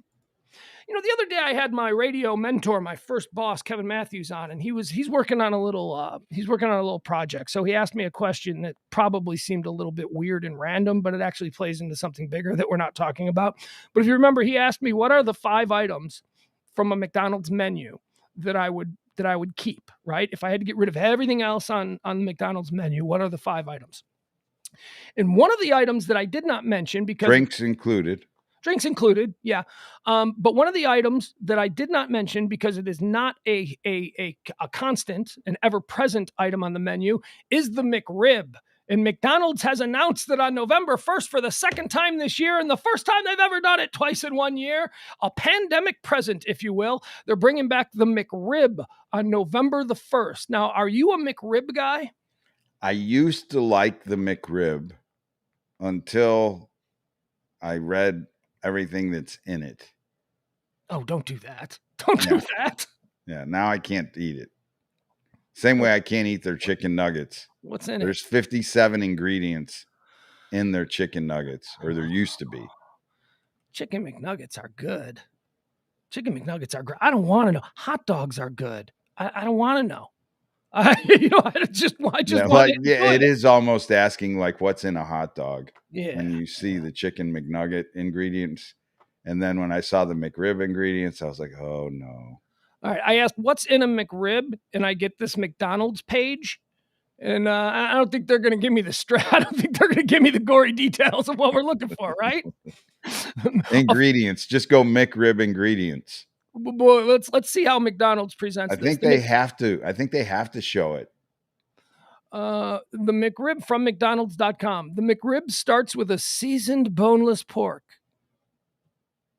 What are we calling other kinds of animals pork now? Pork. Because I don't believe it's pure pork. I could be wrong. It's delicious, I'll say that. The McRib starts with seasoned boneless pork dipped in a tangy barbecue sauce, topped with slivered onions and dill pickles, all served on a toasted home-style bun.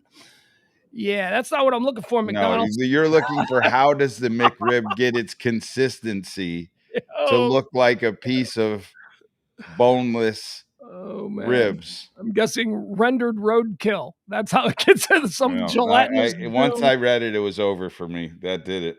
Oh, do I want to do this? Do I want to delve into 5 disturbing McRib facts? Do I want to delve into this? I think. Well, it'll definitely help curb your appetite. I know that. The McDonald's McRib sandwich is coming back. These words are shouted out by fans of the sandwich every year when it makes its lauded and often controversial return to the McDonald's menu. I'm one of those fans. I promise you that I'm going to read this and I'm still going to run out and get me a McRib. The pickle sets it off. Oh, it's so good. Can I one tip to you, McDonald's? And this is what I have to do whenever I order a McRib. I always make sure that I grab extra napkins because the sauce is working too hard. There's way too much sauce on the McRib. I need to deassemble the McRib. I need to pull off the patty of pork-like substance or whatever it is. And I have to take a napkin and I have to just get rid of at least 50% of that sauce. It's just too much. Well, once you get through the 5 disturbing things, you might understand why there's so much sauce. Maybe I want the sauce. The nutritional facts are downright frightening. According to McDonald's own website, not only does the sandwich contain a whopping 500 calories, well, you eat 4 of them. That ain't scaring me off. That's not scaring me off.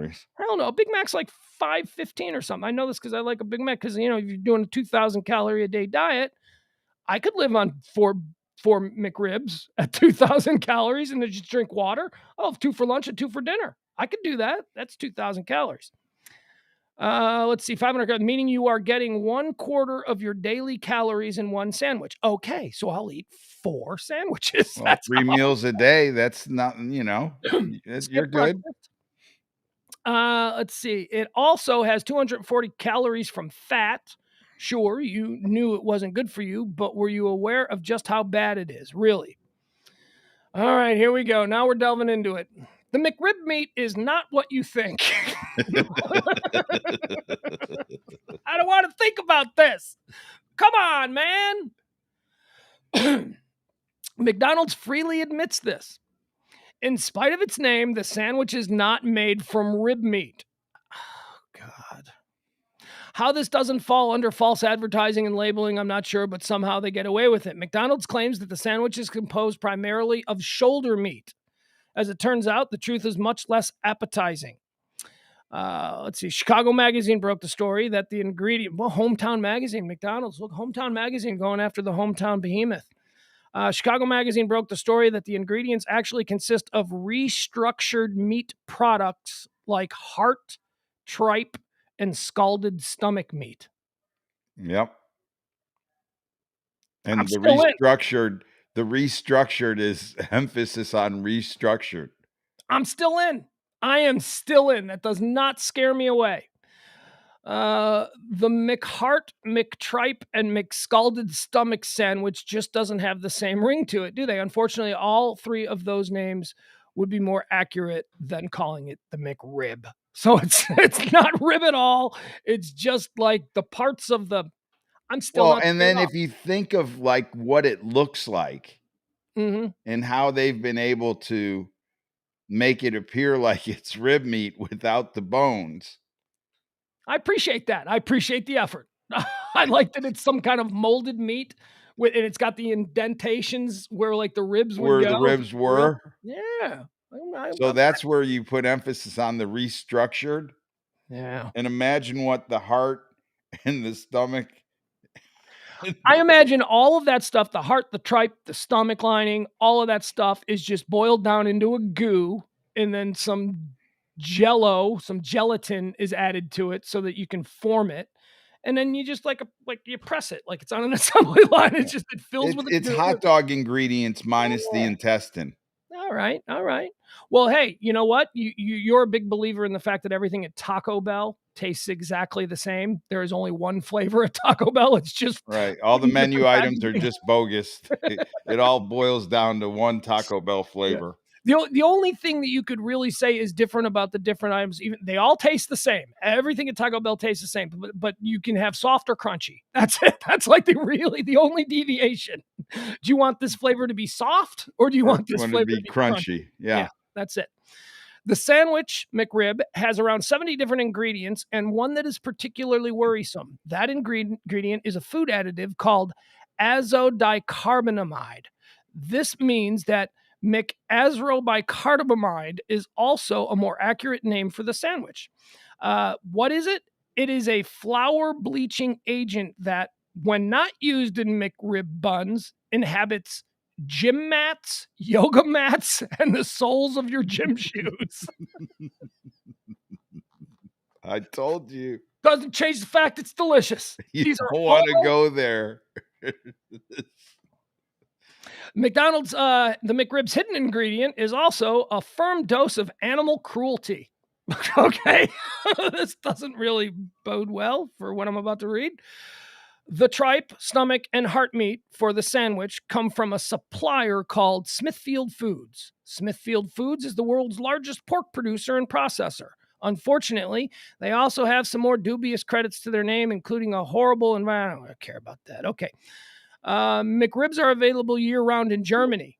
Well, how come the Germans get the good McRib year-round? Bonus, an insider look. Bonus. Here's what the frozen McRib looks like, and then just show a picture. So is anyone still hungry for a McRib? Yes. Just go out and get some barbecue sauce, put on your yoga mat. No, I get what you're saying, and that should be dissuading me, but I'm sorry. This yoga mat material that they put in the McRib bun is delicious. And that is honestly one of the best parts of the McRib. That bun is tremendous. That bun is wonderful. Soft. It's got like little seeds, got a speckles on it. A little bit of bounce to it. Okay. All right. So at any rate, Germans have all the good things. Germans have the McRib year round, and we're getting it now for the second time. That's the big announcement. McDonald's. And by the way, in the McRib thread, it's all these people. Oh, you need to bring back the salads. You need to bring. There are places you can go if you want salads, and there are places you can go if you want to eat a yoga mat. I am going to McDonald's to eat the yoga mat. I was going to say, it's pretty tough to go to a place that serves yoga mats. Salads, not so much. Salads, you can get a good salad just about anywhere. McDonald's doesn't need to be. McDonald's, a couple of years ago, I think it was like 15 years ago now, they made a real hard turn into serving healthy foods. Didn't work out well. And they made a hard turn into bringing breakfast back. And that almost like killed them. Yeah. Nobody wanted health. What a surprise. Nobody who pulls into a McDonald's wants a salad. That was like madness. And if you ever wonder, like, why can't other restaurants duplicate the McDonald's taste? Just go to the list of ingredients. Well, I bet. But I mean, it's true. Burger King offered a rib sandwich, the King Rib or something like that they called it. And it was also very good. It was, but that didn't last very long, I guess. And it probably was made from the same stuff. Should we get into chicken nuggets? What? Because chicken nuggets, you'll never eat them again. It's beaks, feet. It's all right. Like all that stuff is ground, and then they've got this restructuring thing again that puts it like in the chicken. Yeah, it's like chicken loaf. It's not like actual. Oh, it's awful. What's the place? What's the place here in town that has those Nashville hot things that are so good? Lucky's. All right, so that's just chicken, dude. Yeah, it's excellent. You don't need 57 ingredients to get back the chicken. It's real chicken breast created into like chicken strips or chicken. I mean, you can tell that it's real chicken because of the consistency. I mean, when you bite into a chicken McNugget, you know from the get-go that this is chicken loaf. You know, they didn't just carve off a nugget from a piece of chicken breast. This is something altogether different. It's almost like you're biting into sponge candy chicken. Do you know that I took my kid to Lucky's? And I'm like, oh, these are so good. You're going to really love it. He hated it. He maintains that chicken nuggets are far superior to these $15 chicken strips that you've got at. Now, I didn't ask him how he feels about Raising Cane's. That didn't enter into the conversation. But I was absolutely floored and really depressed when he looked me dead in the eye and said, McNuggets are better. How? They are good, though. McNuggets are undeniably good. God, I now, can't if eat you a did not McNugget. know, with a little hot mustard. And you get 10 of them for $1.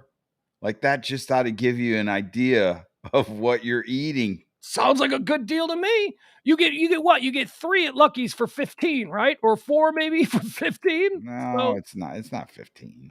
Yeah. I think it's like... Okay, let's see. What else is trending here? Oh, Mr. Popular. Just got a text. I'll share it with you on the air. This is how we do it. Oh, I didn't realize this. Oh, look at this. Let's bring him in, ladies and gentlemen. There it is. It's James Parker joining us. Oh, wrong one. Got his jogging shirt on. Okay. So did you get the assignment that I gave you for tonight's show? Yeah, that's why I'm jumping in to ask you about it. Tell me already got it written? What's that? Tell me about this song that you Have you heard Florida Man? Oh, I saw the video last night of the guy who caught the gator in the trash can. No, there's a guy who's made a song. Yeah. I haven't heard this. All right. Do I go look it up, or are you going to play it for me? No, why not? I'll play it again. It's Pugs good. likes it. People in the chat room hate it, so it's a great time to play it again. No, they don't. People in the chat room don't hate it. Emily hates it. She's the one. I need to make one better than this, or I need to make. I don't know that you can, dude. No, this is just an inspiration for you. This guy cranked this damn song out. He saw the video the way we all saw the video, and he cranked this out within like hours. All right, 2 million hits already. We'll play it for you. Now, this is a guy. Are you familiar with this guy? His name is Jonathan Mann. He's a blue check, so he's got some degree of popularity. Jonathan Mann is famous for writing a new song every day. Every day of a single year, he wrote a new song. And I don't even know if we're in the middle of the year where he's writing a song every day, or if he did that in the past. But that's what he's famous for. That's why he's got all of these followers. Okay. So he watched the video of Florida Man trying to capture the alligator, right? And so here's the song that he wrote. All right, so we'll do this here. Here we go. Here it is. Oh, yeah. Oh, maybe we'll do this one. Yeah. There it is. Here we go. We'll do this one.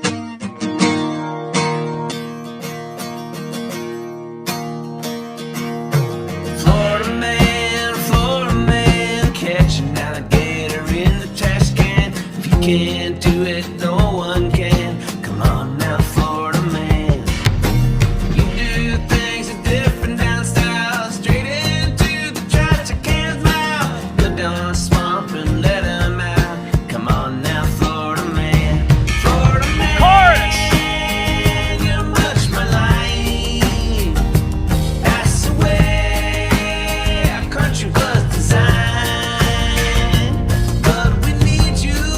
Bridge. This guy knows what he's doing. Catch those alligators in the trash can. Someday soon, seem to me, the Florida will be beneath the sea.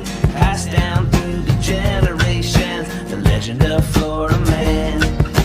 Florida Man, catch an alligator in the trash can. If you can't do it, no one can. Come on now, Florida Man.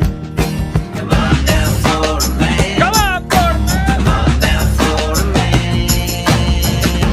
Florida Man. One more verse. This guy ain't cheaping out. That's the way our country was designed.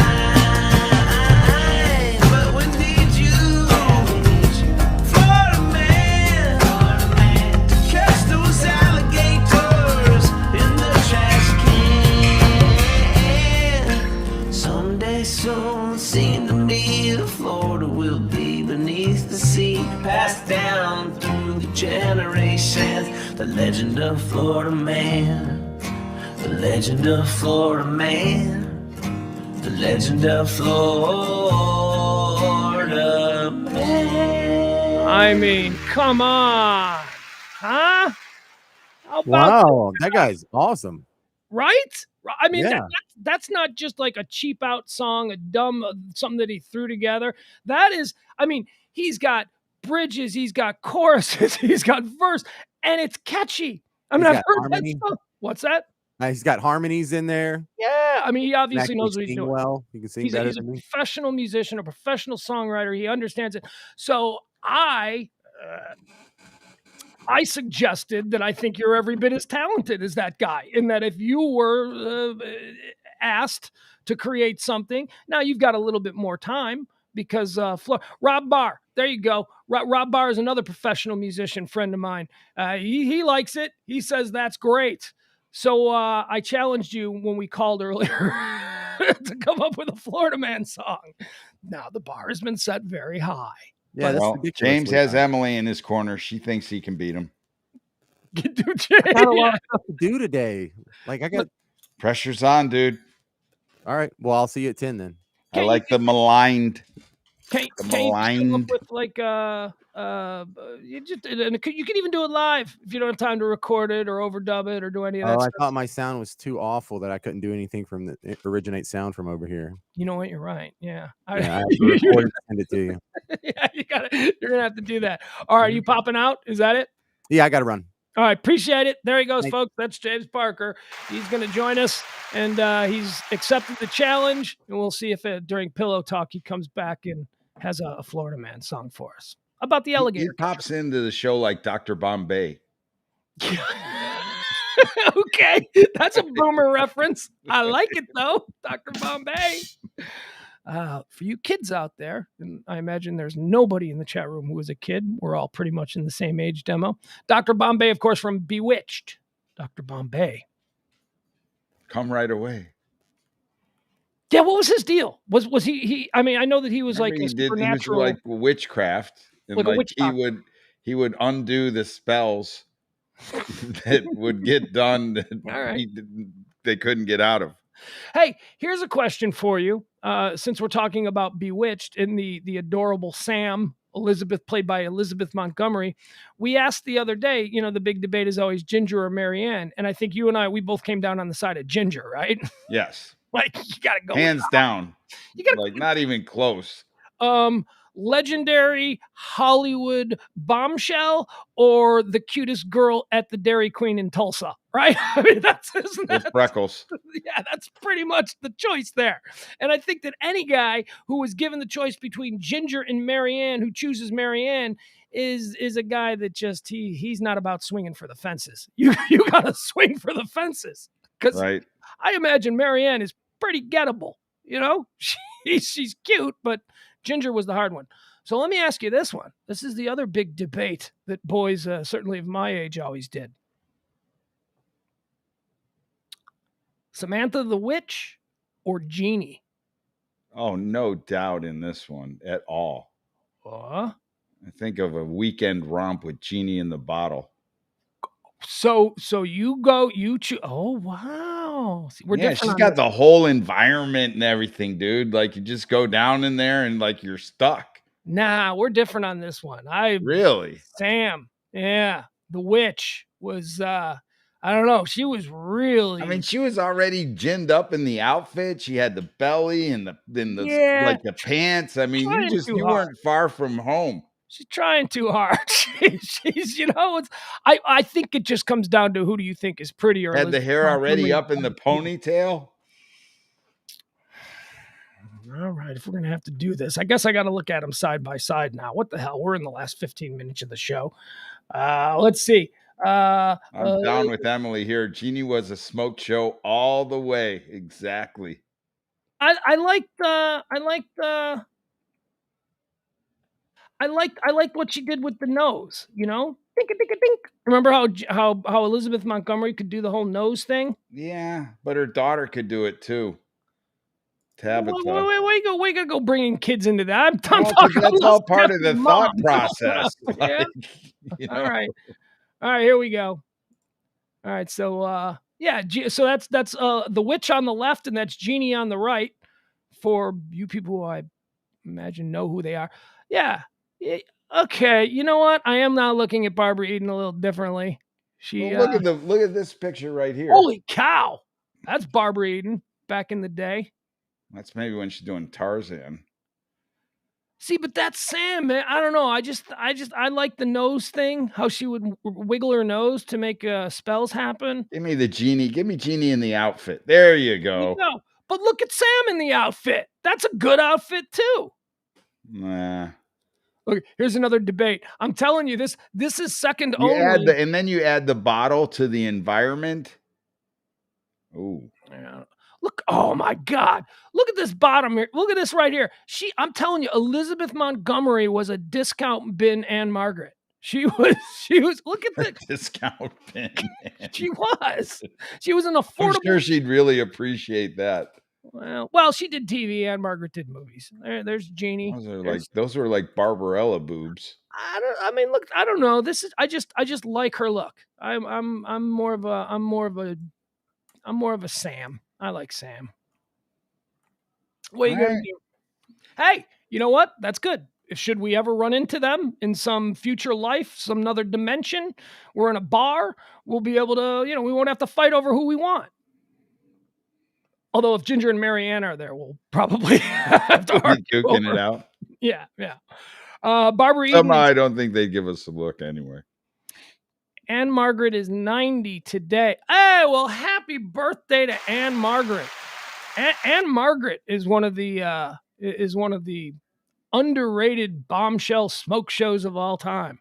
Anne Margaret was fantastic. I think we forget about her when we talk about the Marilyn Monroes, the Raquel Welches, the Anne Margaret was up there too. Sophia Loren, Brigitte Bardot.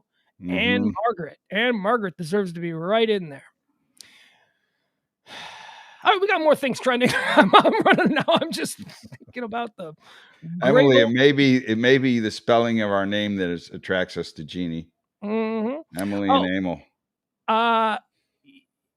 She said she's going to knock me out, and she's taking Jeannie. Wait, who said that? Emily. Oh, Emily. Barbara Eden's still pretty dope.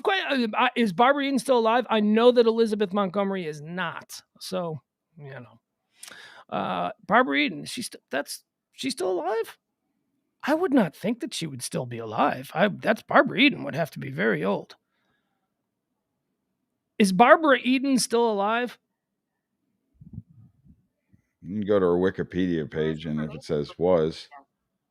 Okay, she's not as old as I thought. All right, I would have thought that Barbara Eden was born in like the 20s, but apparently she was born in 1931. So that would make her 70, 89. She's 90 years old. Wow, Barbara Eden, 90 years old. And Anne Margaret. I want to see. Barbara Eden today. Like, they're not going to give me a picture of today. According to Wikipedia, Barbara Eden is an American actress, singer, and producer best known for her starring role. All right. Yeah, okay. You know what? All right. Yeah. All right. So these are obviously pictures of Barbara Eden into her 70s and her. She's beautiful. Women tend to hold together well. She looks good. She's 90, it says. Jeannie is still alive and she's 90. Okay. All right. Hey, speaking of other legendary hot babes, this is one that's trending today. And I get excited whenever I see this name trending. Dolly Parton. Dolly Parton is trending today. E, do you have any just off the top of your head thoughts on Dolly Parton? Well, of course, big boobs and the movie Working 9 to 5. Mm-hmm. Those are kind of the ones that I remember. So I'll go a little bit deeper. But before the big boobs in the movie 9 to 5, I would say the most wonderful person on the face of the earth, the greatest human being the United States of America has ever produced. I love Dolly Parton so much. She is like okay, well, let's put it this way. So why is she trending? She's trending because, her song Jolene, very famous. Right. First of all, here's what you need to know about Dolly Parton. And she was objectified for the bulk of her run in the 70s and the 80s, because she had massive giant boobs and they were real, right? You got to believe that they were real. And she also, had a fashion sense. Do you think they were real? I don't. Absolutely. Because if you look at things of her when she was a teenager on the Grand Ole Opry and stuff, yeah, Yeah, they're real, man. She's just really a very busty woman. And they didn't have, I mean, when did breast implants become a girl from like, Holler Creek, Kentucky in 1966, whose daddy was, an unemployed Probably migrant was, worker. well, but if she hooks up with a manager and he's like, hey, we're going to take you to Hollywood, who knows? Well, look at Emily saying her boobs aren't real. All right, so let's figure this out. She may have had some work done because, but when you look at her when she was a teenager, they were big. So maybe she had some augmentation because they were so big. But yeah, let's ask this question. What do you mean? So Are she Dolly had some Parton's work to boobs make them real? even bigger because they were big. How Dolly Parton's boobs and plastic surgery impacted her. All right. Well, that doesn't necessarily mean that she. It costs a lot of money to look this cheap, is her famous quote. She always says this. The beloved star has always been open about her plastic surgery and her notoriously large breasts. When once asked about it, she told Today's Willie Geist, if I see something sagging, bagging, or dragging, I'm going to get it nipped, tucked, and sucked. All right. So that doesn't mean they're implants. That just means that she has That plastic means they're surgery. implants, dude. I don't think so.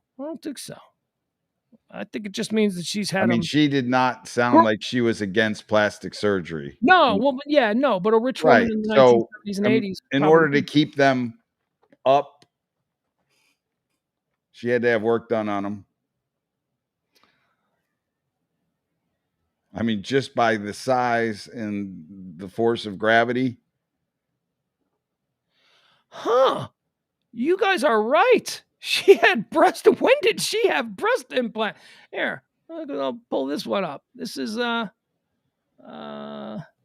do okay. Let me just see what this is, because she had big boobs to begin with as a kid. All right, here we go. We're busting your bubble. I see your bubble.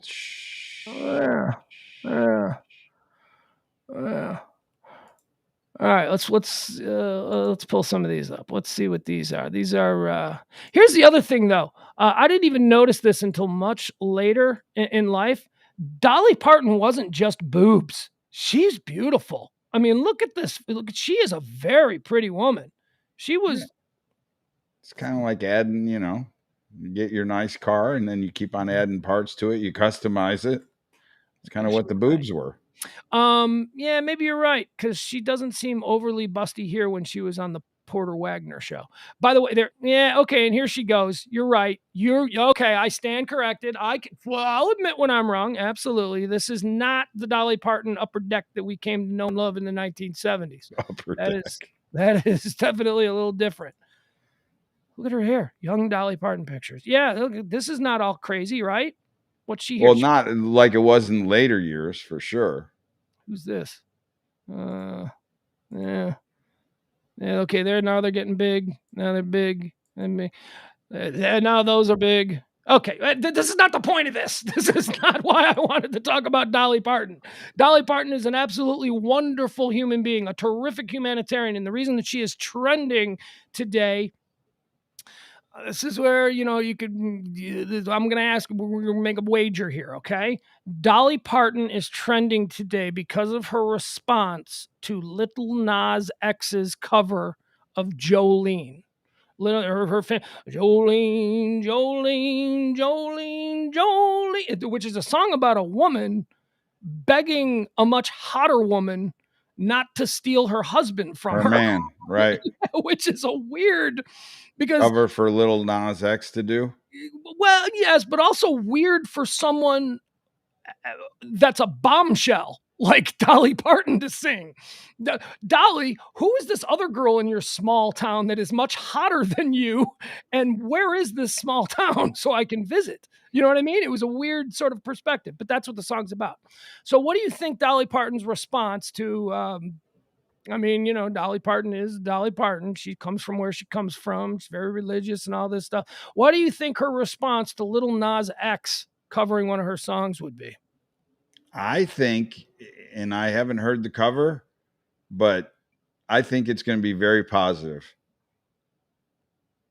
Well, let's take a look, shall we? I will read it to you. Here's why Dolly Parton is trending. I was so excited when someone told me Lil Nas X had done my song Jolene. I had to find it and listen to it immediately. And y'all, it's really good. Of course, I love him anyway. I was surprised and I'm honored and flattered. I hope he does good for both of us. Thank you, Lil Nas X. Come on, what a cool lady. There we go. Right? You know, I mean, you're gonna put some shekels in her bank account for sure if he does well. But see, that's the other thing people don't give Dolly Parton credit for. Dolly Parton wasn't just some girl that was created and pushed out there and singing other people's songs. Dolly Parton is a songwriter. Dolly Parton is a musician. She's an arranger. She is an actual talent. All of the stuff that first of all, you know the Dolly Parton songs. You know, she's got to know. But the songs that she has written for other people that have become massive hits. There's one great story back in 1970. Or maybe it was the late 60s, early. So whenever it was that she wrote, you know, the famous I Will Always Love You song, which is one of the biggest selling songs of all time now. Back in 1970, Colonel Tom Parker, who was Elvis Presley's manager, came to Dolly Parton and said, Elvis wants to record I Will Always Love You. But here's the deal. If you want the king of rock and roll to record your song, you got to sign over 50% of the publishing rights. And Dolly Parton told Colonel Tom Parker to go kick sand. She's like, are you kidding me? These are my songs. I'm not giving him 50%. And Colonel Tom was like, oh, no, but you don't understand. He's going to make it a big hit. And Dolly Parton, of course, says, well, I was right to do that because about 15 years later, Whitney Houston's people came and they said Whitney would like to record it. And I didn't have to sign over 50%. And it became one of the biggest singles of all time. And she says, her family and her descendants will be taken care of for generations because she didn't sell it to Colonel Tom Parker. Good for her. 50%. Yeah, Dolly is awesome. Dolly is the coolest. All right, what else? What else is happening here? Oh, I got something cool for you. Here, I wanted to play this for you because the song Jolene that we were talking about. This is the song that Lil Nas X has covered. It's a very famous early 70s Dolly Parton song. We do not own the rights to this song. No, we don't. But this is not the song. This is an altered. We're just trying to eliminate Ed's work after the show. That's why we're not playing Lil Nas. That's why we're not playing that version. That's not why we're not playing her version. This is an altered version of Dolly Parton's Jolene. And what they did was they slowed it all the way down to 33 RPMs. Yeah, the normal speed of an album back in the day. And it becomes, Jeff Glenn knows slow lean. And it becomes like the coolest. It's an even cooler version. So here, let's give this just a little bit of a listen. We don't have to listen to the whole thing, but here it is. This is slowed down Jolene. Could be a hit today in this version.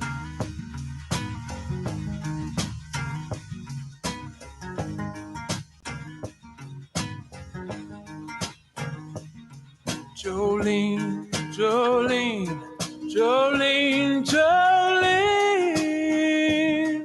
I'm begging of you, please don't take my man. Jolene, Jolene, Jolene, Jolene. Please don't take him just because you can. Your beauty is beyond compare, with flaming locks of auburn hair, with ivory skin and eyes of emerald green. All right, that's all we need to play of that. Very good. It gets confusing when you hear a man singing it. It's not a man. That's Dolly Parton. That's her voice slowed down to 33 RPMs, right? It sounds like a very macho lady for sure. But, she had that chipmunk register. Jolene, Jolene. She was way up there. But when you slow it down at 78. Sounded to me like a man. 33. Yeah, it did. It sounded like a black dude. Sounded like it becomes like a soul song, like an R&B song almost. All right. We like to do this at the end of every show here in the noon hour. We like to go through the topics. We've, uh-oh. Bill Murray is trending. He better not be dead. He better not be dead. Why is Bill Murray trending? Can't tell why. Damn it. Saw Bill Murray trending and I thought of two things. One was bad and the other was this. Oh, no. Right, okay. All right. You go to Wikipedia. Yeah. It's like, he's either dead, which he's not. He is not dead. Yeah, I know, Emily. If he's dead, I may die myself. No, he's not dead. But the other thing that I worry about these days is, whose ass did he grab in 1986? Why are we canceling Bill Murray now because of something that he did? But he's not. He's trending because of this. Somebody said that while I was in New York City, I was eating at a restaurant with my friend, and Bill Murray passed by, took a French fry from our basket, dipped it in ketchup, ate it, and said, "No one's ever going to believe you that I did this," and then walked away. Okay. How great is that? All right. I'm glad he's trending. Yeah, Bill Murray. What a national treasure that guy is. All right, folks, that's going to do for... It says is alive. Yes. That's it. That's the most important. The is and the was are too big. You just, wow. Yeah, I always worry about that because, that day's coming. Bill, I would like to think Bill Murray's got time is never lost, Pugs. No, he hasn't. And I'd like to think that Bill Murray's got at least another good 2 decades left. He's a man about 74, 75, something like that. Hey, we got Mel Brooks still kicking it. Mel Brooks is still around, and he's like in his high 90s. We got Clint Eastwood still kicking it in 91. We got Barbara Eden and Anne Margaret, 2 fabulous babes from our not too distant one past. Celebrating a birthday today. Yeah, happy birthday, Anne Margaret. All right, that's going to do it for today. The high noon edition here of Pugs and Company with me and E. Thank you so much to James Parker for popping in. He did accept the challenge that he has to write a song about Florida Man, which we will debut tonight during the Pillow Talk edition. That's what we do here. We do 2 shows a day. We do one at noon. We call that high noon, and then we rally back at 10 o'clock at night for what's known as the Pillow Talk edition. And that's when we'll see you next, and we'll see if James Parker has, in fact, risen to the challenge of writing a Florida Man song. Anything you want to say in passing? Anything you want to be done with? No, enjoy your day. Hey, Betty White. That's right. That's another one. Betty White's still alive. God, remember, she was 90, 9 years ago. I thought she was 90 in 1975. She was always an old woman to me. Well, God love her. She's still kicking it. All right, bye, everybody. For James Parker, for E the Artist, Sunglasses will be out at midnight. That's right. Or for Pillow Talk edition at 10 o'clock tonight. That's it for us. It has been the happy podcasting day. It's podcasting day. Go to Radio Misfits and check out some stuff there. Appreciate it. This turns into a podcast. I also gotta say, dude, folks, we're doing this all for free. We're doing this, at a great cost to the people at Radio Misfits. So please check out the Radio Misfits stuff. Share stuff if you can. Share this show. Donate if you can in any way, shape, or form, but that's not required. I would like to see a lot more of the sharing, a lot more of the, hey, this is what I'm going to be listening to. It is literally the least you can do. Is just click share. It is not that difficult. Bye, Pugs everybody. is back. See you at 10 o'clock tonight, Central Time, here for the Pillow Talk edition of Pugs and Company on the Radio Misfits podcast.